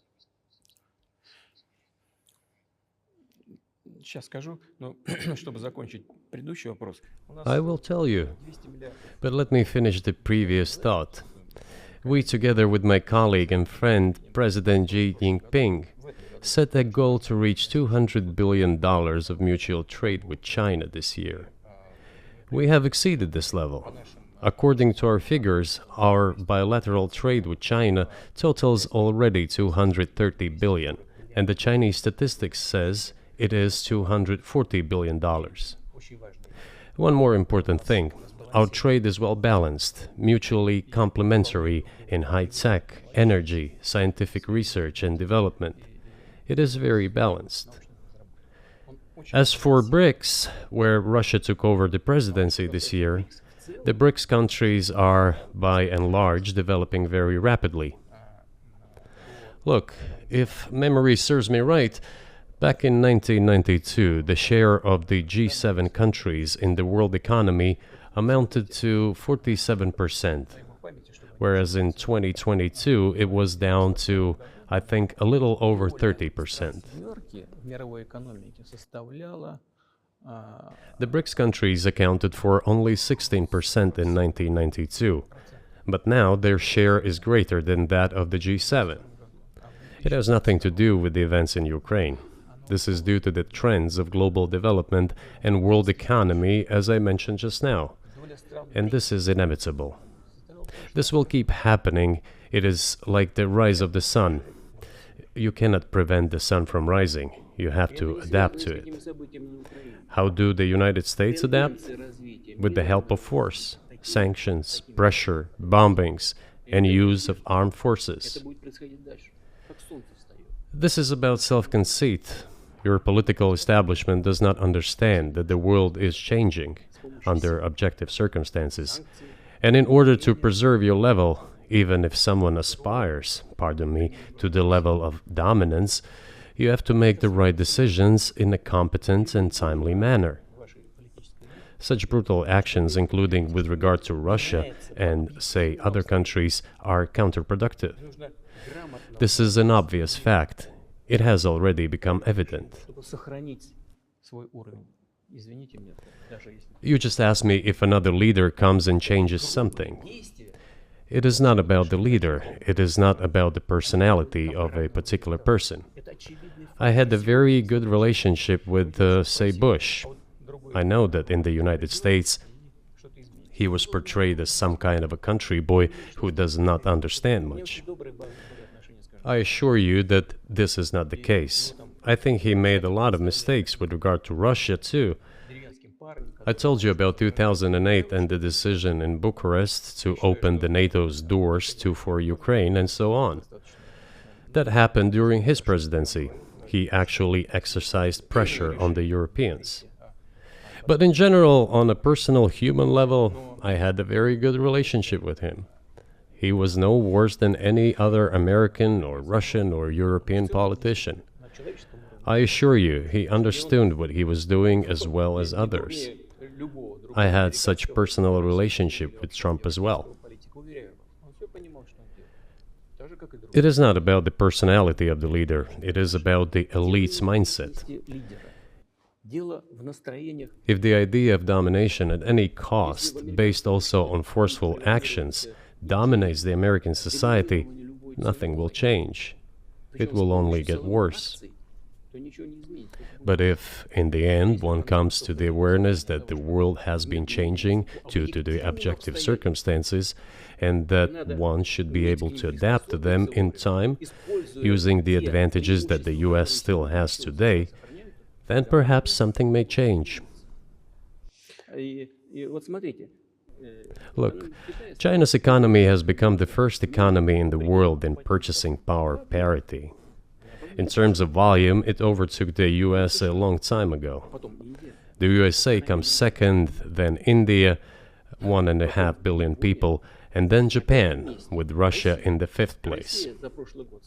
Russia was the first economy in Europe last year, despite all the sanctions and restrictions.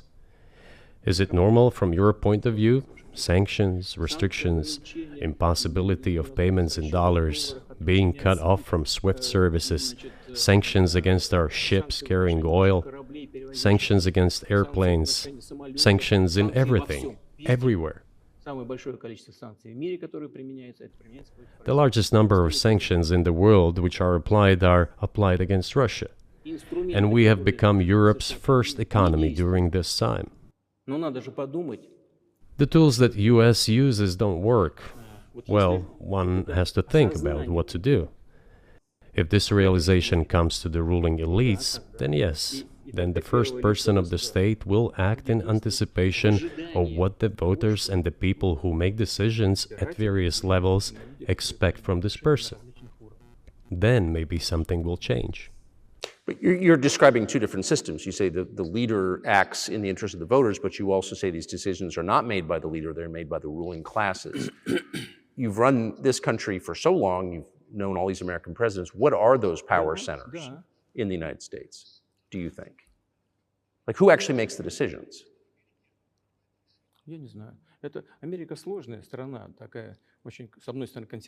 I don't know. America is a complex country, conservative on one hand, rapidly changing on the other. It's not easy for us to sort it all out. Who makes decisions in the elections? Is it possible to understand this when each state has its own legislation? Each state regulates itself? Someone can be excluded from elections at the state level. It is a two-stage electoral system. It is very difficult for us to understand it. Certainly, there are two parties that are dominant, the Republicans and the Democrats, and within this party system, the centers that make decisions, that prepare decisions.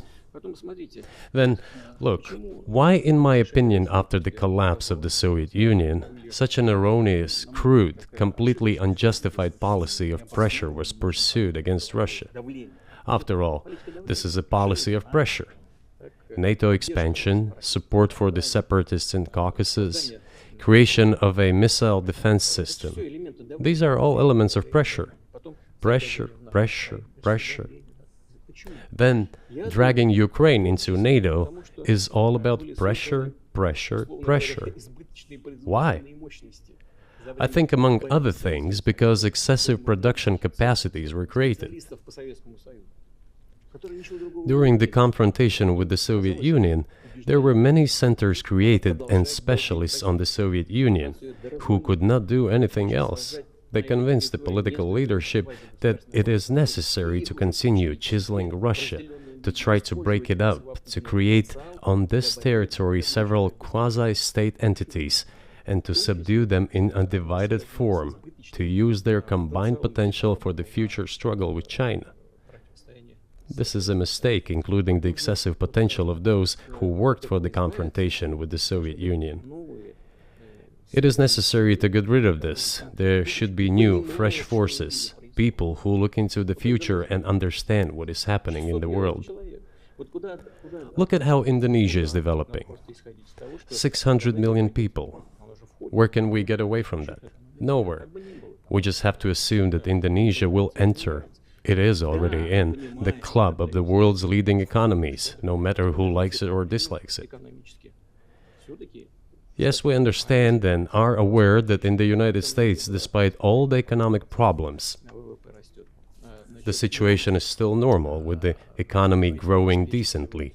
The GDP is growing by 2.5%, if I'm not mistaken. But if we want to ensure the future, then we need to change our approach to what is changing. As I already said, the world would nevertheless change, regardless of how the developments in Ukraine end. The world is changing. In the United States themselves, experts are writing that the United States are nonetheless gradually changing their position in the world. It is your experts who write that. I just read them. The only question is how this would happen, painfully and quickly, or gently and gradually. And this is written by people who are not anti-American. They simply follow global development trends. That's it. And in order to assess them and change policies, we need people who think, look forward, can analyze and recommend certain decisions at the level of political leaders. I just have to ask, you've said clearly that NATO expansion eastward is a violation of the promise you all were made in 1990. It's a threat to your country. Right before you sent troops into Ukraine, the Vice President of the United States went to the Munich Security Conference and encouraged the President of Ukraine to join NATO. Do you think that was an effort to provoke you into military action?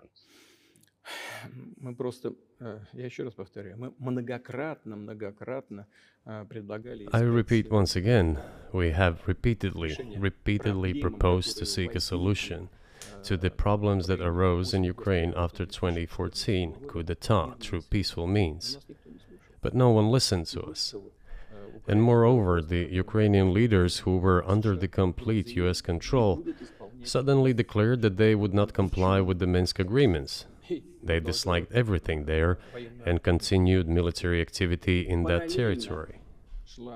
Шло освоение этой территории натовскими военными структурами.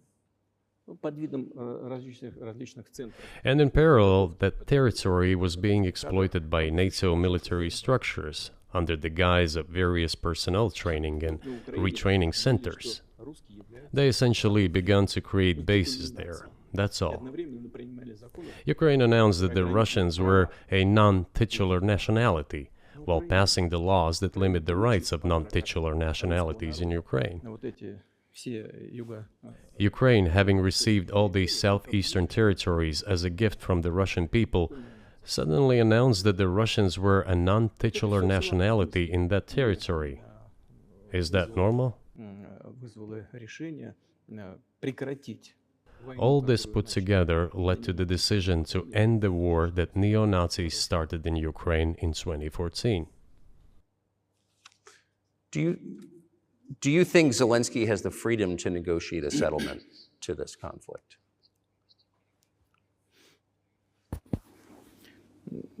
I don't know the details. Of course, it's difficult for me to judge. But I believe he has, in any case, he used to have. His father fought against the fascists, Nazis, during World War II. I once talked to him about this. I said, Volodya, what are you doing? Why are you supporting neo-Nazis in Ukraine today, while your father fought against fascism? He was a front-line soldier. I will not tell you what he answered. This is a separate topic, and I think it's incorrect for me to do so. But as to the freedom of choice, why not? He came to power on the expectations of Ukrainian people that he would lead Ukraine to peace. He talked about this. It was thanks to this that he won the elections overwhelmingly. But then, when he came to power, in my opinion, he realized two things. Firstly, it is better not to clash with neo-Nazis and nationalists, because they are aggressive and very active. You can expect anything from them. And secondly, the US-led West supports them and will always support those who antagonize with Russia. It is beneficial and safe. So he took the relevant position despite promising his people to end the war in Ukraine. He deceived his voters. But do you think at this point, as of February 2024, he has the latitude, the freedom to speak with you or your government directly about putting an end to this, which clearly isn't helping his country or the world? Can he do that, do you think?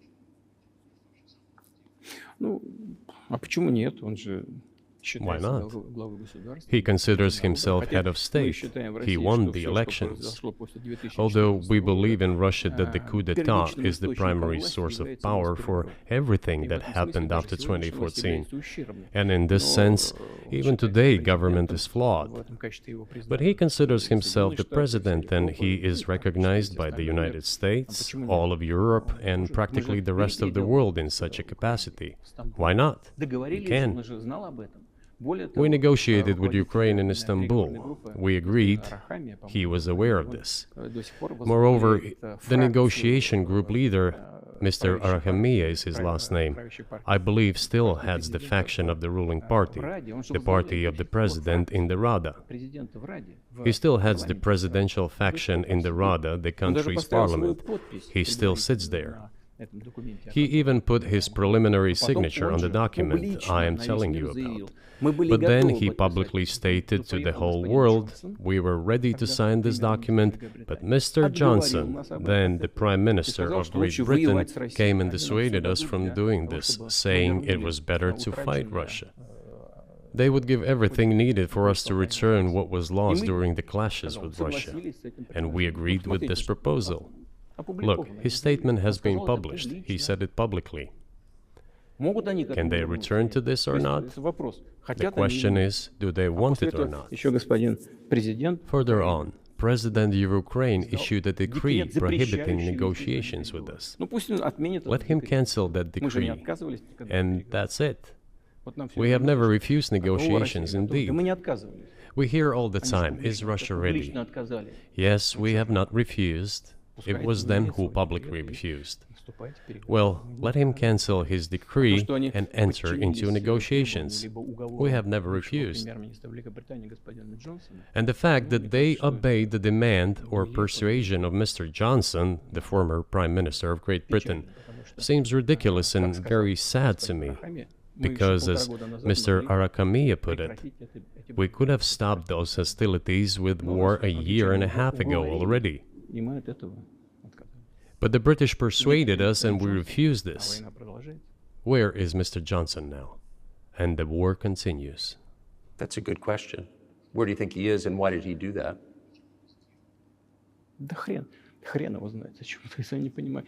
Hell knows.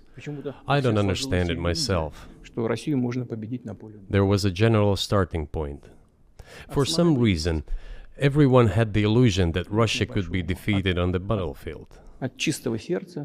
Because of arrogance, because of a pure heart, but not because of a great mind. You've described the connection between Russia and Ukraine. You've described Russia itself a couple of times as Orthodox. That's central to your understanding of Russia. You've said you're Orthodox. What does that mean for you? You're a Christian leader by your own description. So what effect does that have on you?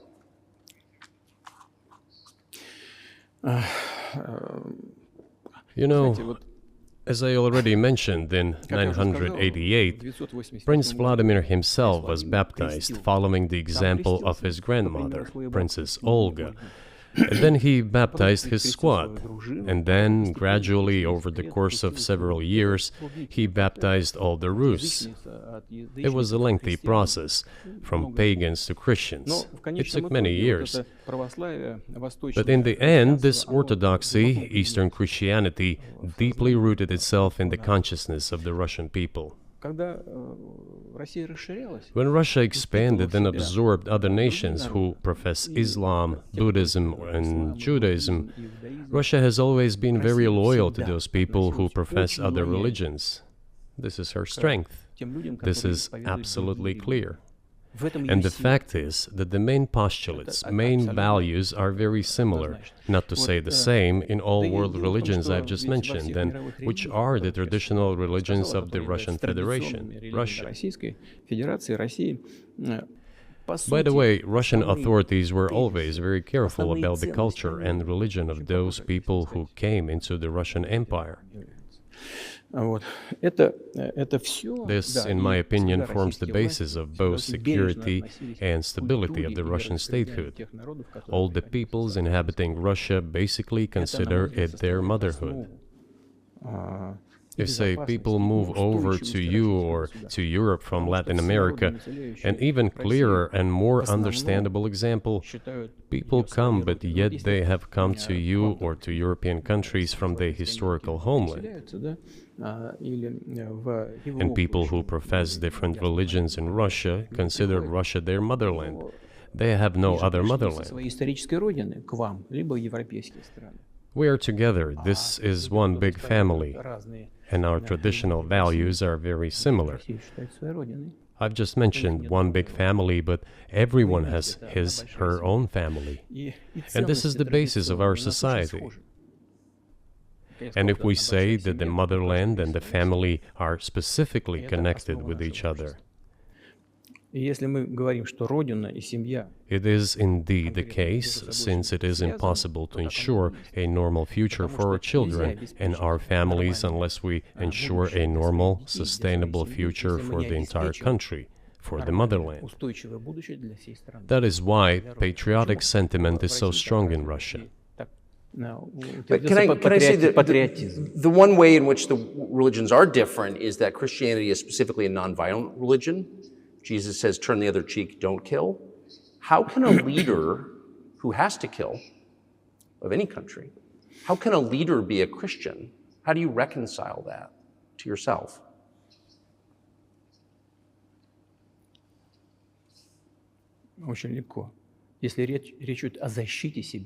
It is very easy when it comes to protecting oneself and one's family, one's homeland. We won't attack anyone.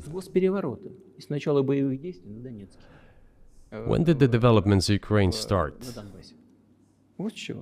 Since the coup d'etat and the hostilities in Donbass began, that's when they started. And we're protecting our people, ourselves, our homeland, and our future. As for religion in general,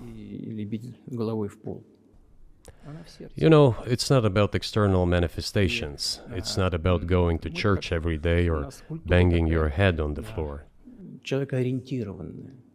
It is in the heart. And our culture is so human-oriented. Dostoevsky, who was very well known in the West and the genius of Russian culture, Russian literature, spoke a lot about this, about the Russian soul.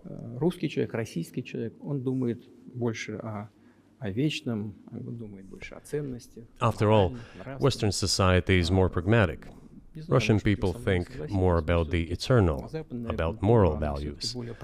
I don't know, maybe you won't agree with me, but Western culture is more pragmatic after all.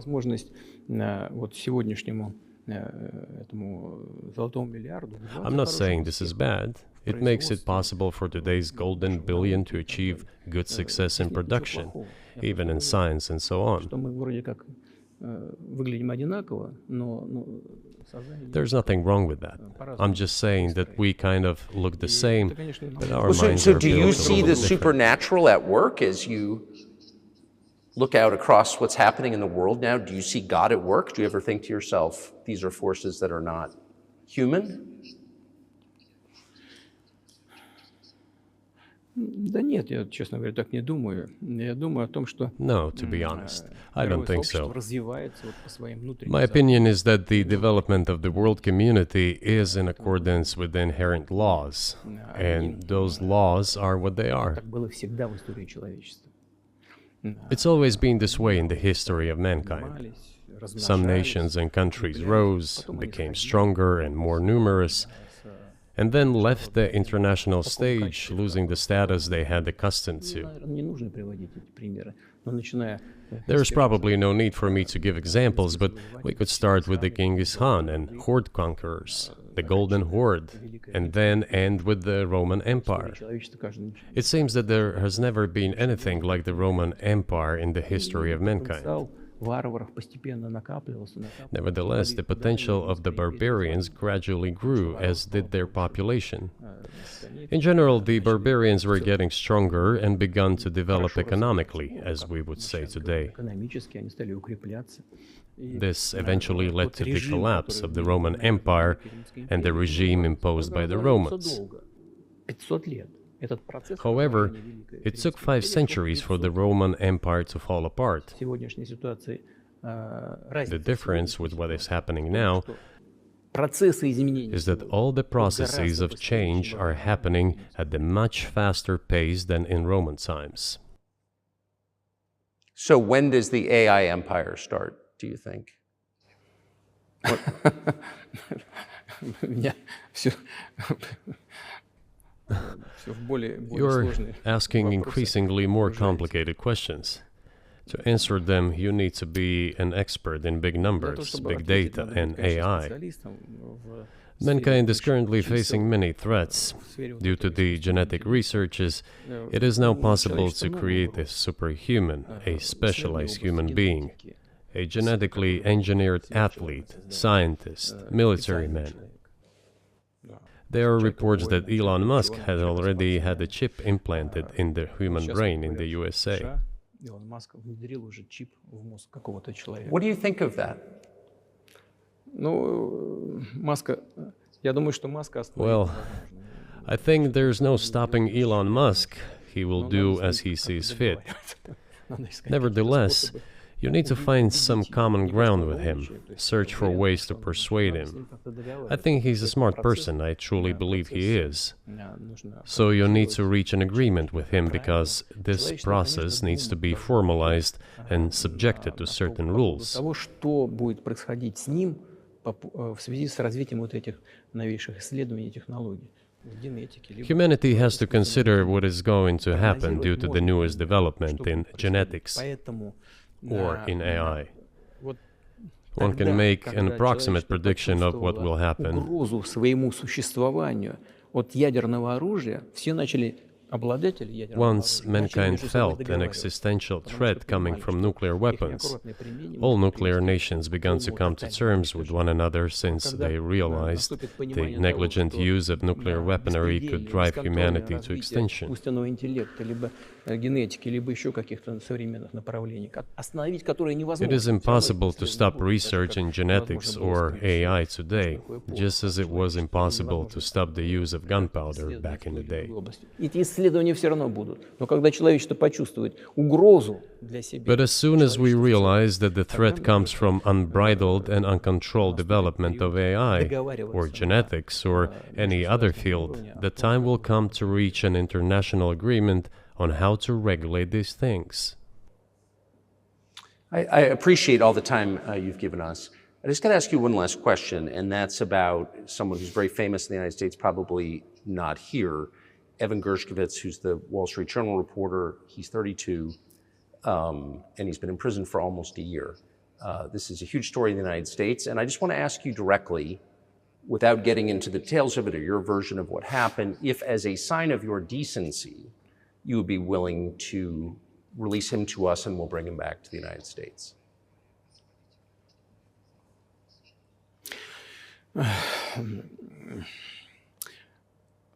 Мы столько сделали жестов доброй воли, что, мне кажется, мы исчерпали все лимиты. We have done so many gestures of goodwill out of decency that I think we have run out of them. Ни разу не ответил. Но We have never seen anyone reciprocate to us in a similar manner. что мы However, in theory, we can say that we do not rule out that we can do не that исключаем того, что мы можем это if our сделать partners при take reciprocal steps. встречном движении со стороны наших When I talk about the partners, I first of all refer to special services. представителей специальных служб. Special services are in contact with one another. They are talking about the matter in question.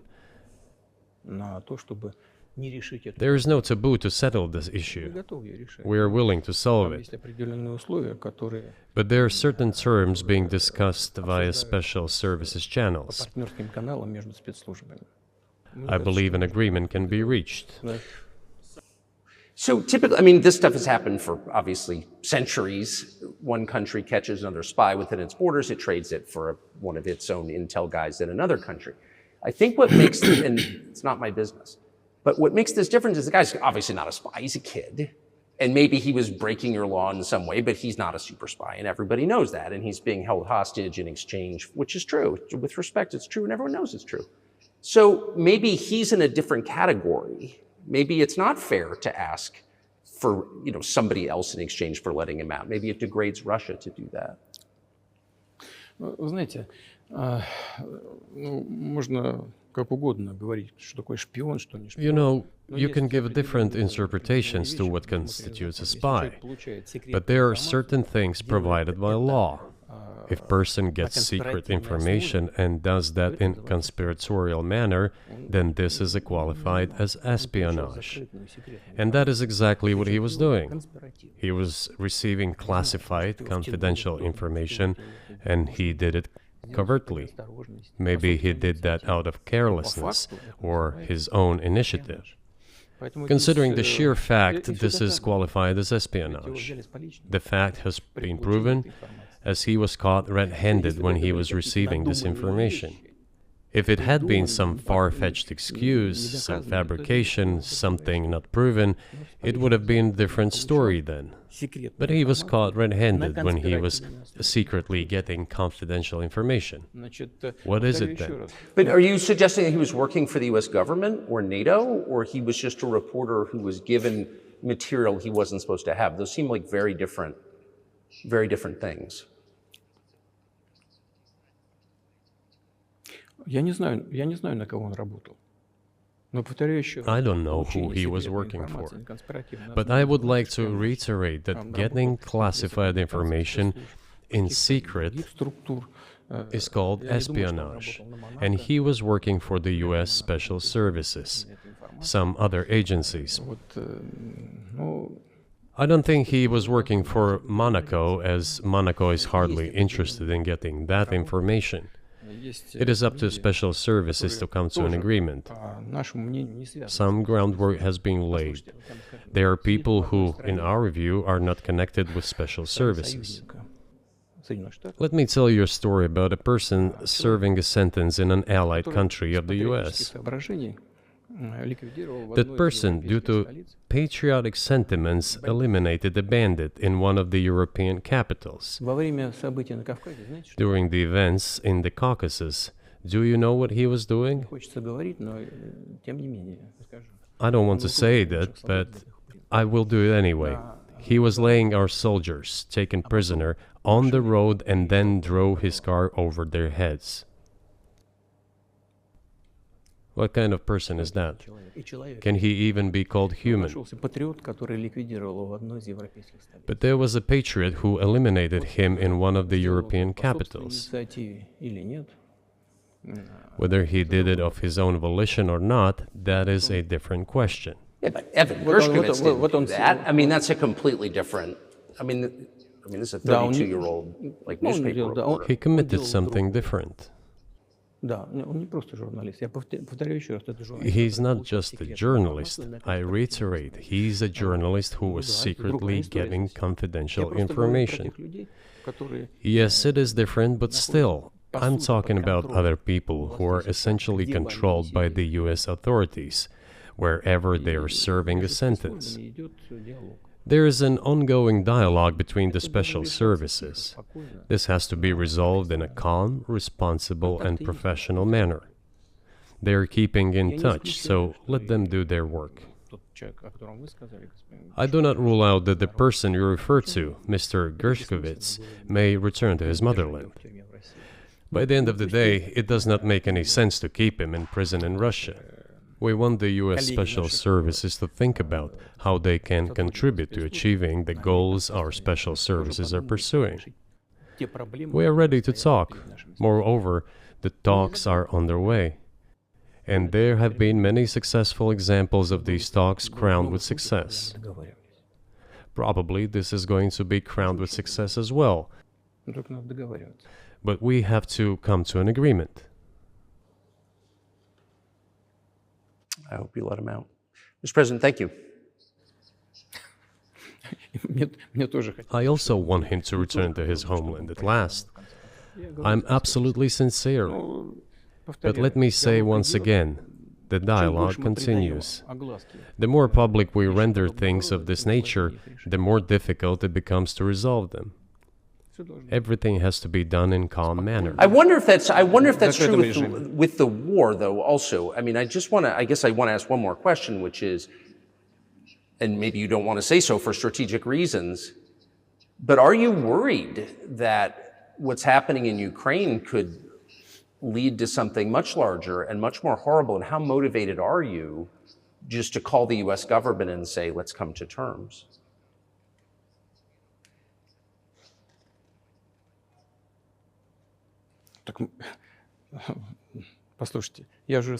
I already said that we did not refuse to talk. We are willing to negotiate.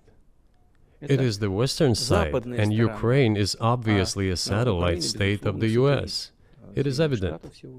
I do not want you to take it as if I'm looking for a strong word or an insult, but we both understand what is happening. The financial support, $72 billion was provided. Germany ranks second, then other European countries come. Dozens of billions of US dollars are going to Ukraine. There's a huge influx of weapons. In this case, you should tell the current Ukrainian leadership to stop and come to negotiating table, rescind this absurd decree. We did not refuse. Sure, but you already said it. I didn't think you meant it as an insult because you already said correctly, it's been reported that Ukraine was prevented from negotiating a peace settlement by the former British Prime Minister acting on behalf of the Biden administration. So of course they're a satellite. Big countries control small countries. That's not new. And that's why I asked about dealing directly with the Biden administration, which is making these decisions, not President Zelensky of Ukraine. Если администрация Зеленского на Украине отказалась от переговоров, well, if the Zelensky administration in Ukraine refused to negotiate, I assume they did it under the instruction from Washington. If Washington believes it to be the wrong decision, let it abandon it. Let it find a delicate excuse so that no one is insulted. Let it come up with a way out. It was not us who made this decision, it was them. So let them go back on it. That is it. However, they made the wrong decision, and now we have to look for a way out of the situation to correct their mistakes. They did it, so let them correct it themselves. We support this. So I just want to make sure I'm not misunderstanding what you're saying. I don't think that I am. I think you're saying you want a negotiated settlement to what's happening in Ukraine.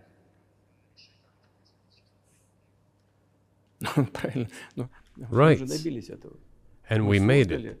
We prepared a huge document in Istanbul that was initialed by the head of the Ukrainian delegation. He affixed his signature to some of the provisions, not to all of it. He put his signature and then he himself said, we were ready to sign it and the war would have been over long ago, 18 months ago. However, Prime Minister Johnson came, talked us out of it, and we missed that chance. Well, you missed it, you made a mistake, let them get back to that, that is all. Why do we have to bother ourselves and correct somebody else's mistakes? I know one can say it is our mistake. It was us who intensified the situation and decided to put an end to the war that started in 2014 in Donbass, as I have already said, by means of weapons. Let me get back to furthering history. I already told you this. We were just discussing it. Let us go back to 1991, when we were promised that NATO would not expand, to 2008, when the doors to NATO opened to the declaration of state sovereignty of Ukraine, declaring Ukraine a neutral state. Let us go back to the fact that NATO and US military bases started to appear on the territory of Ukraine, creating threats to us. Let us go back to coup d'etat in Ukraine in 2014. It is pointless though, isn't it? We may go back and forth endlessly, but they stopped negotiations. Is it a mistake? Yes. Correct it. We are ready.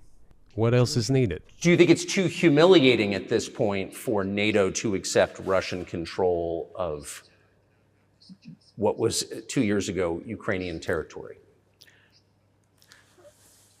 Я же сказал, I said, let them think how to do it with dignity. There are options if there is a will. Варианты есть.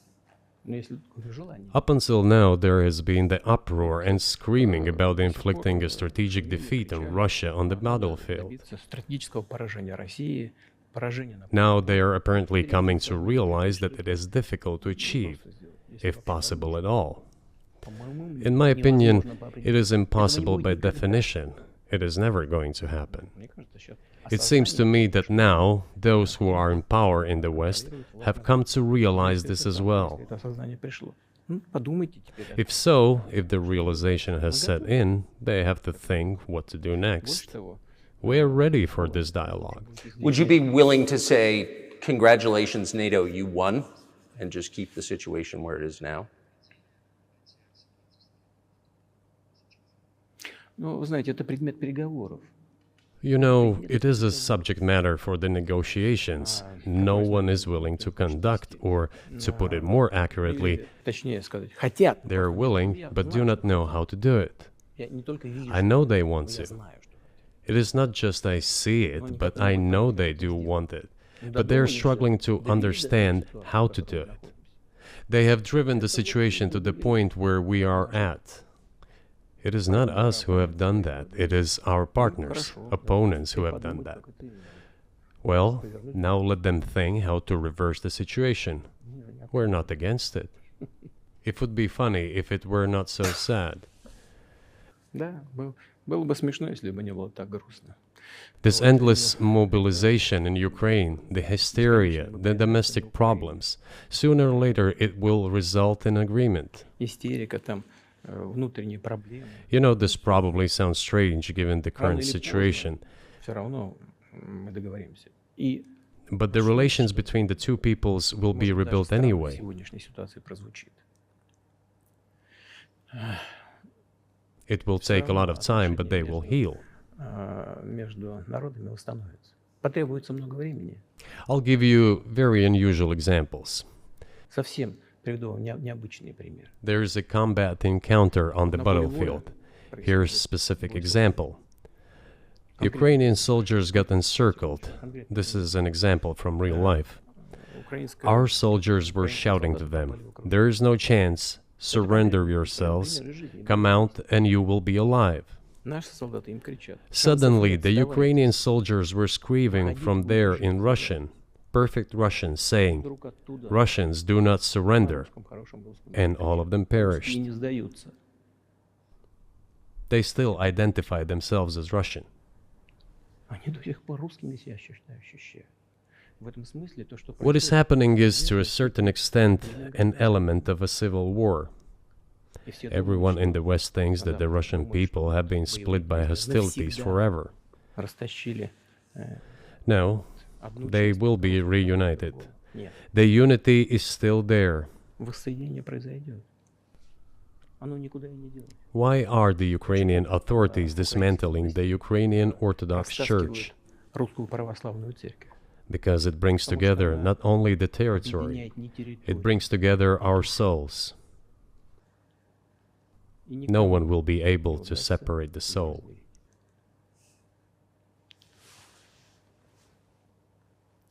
Shall we end here, or is there anything else? No, I think that's great. Спасибо. Thank you, Mr. President. Free speech is bigger than any one person or any one organization. Societies are defined by what they will not permit. What we're watching is the total inversion of virtue.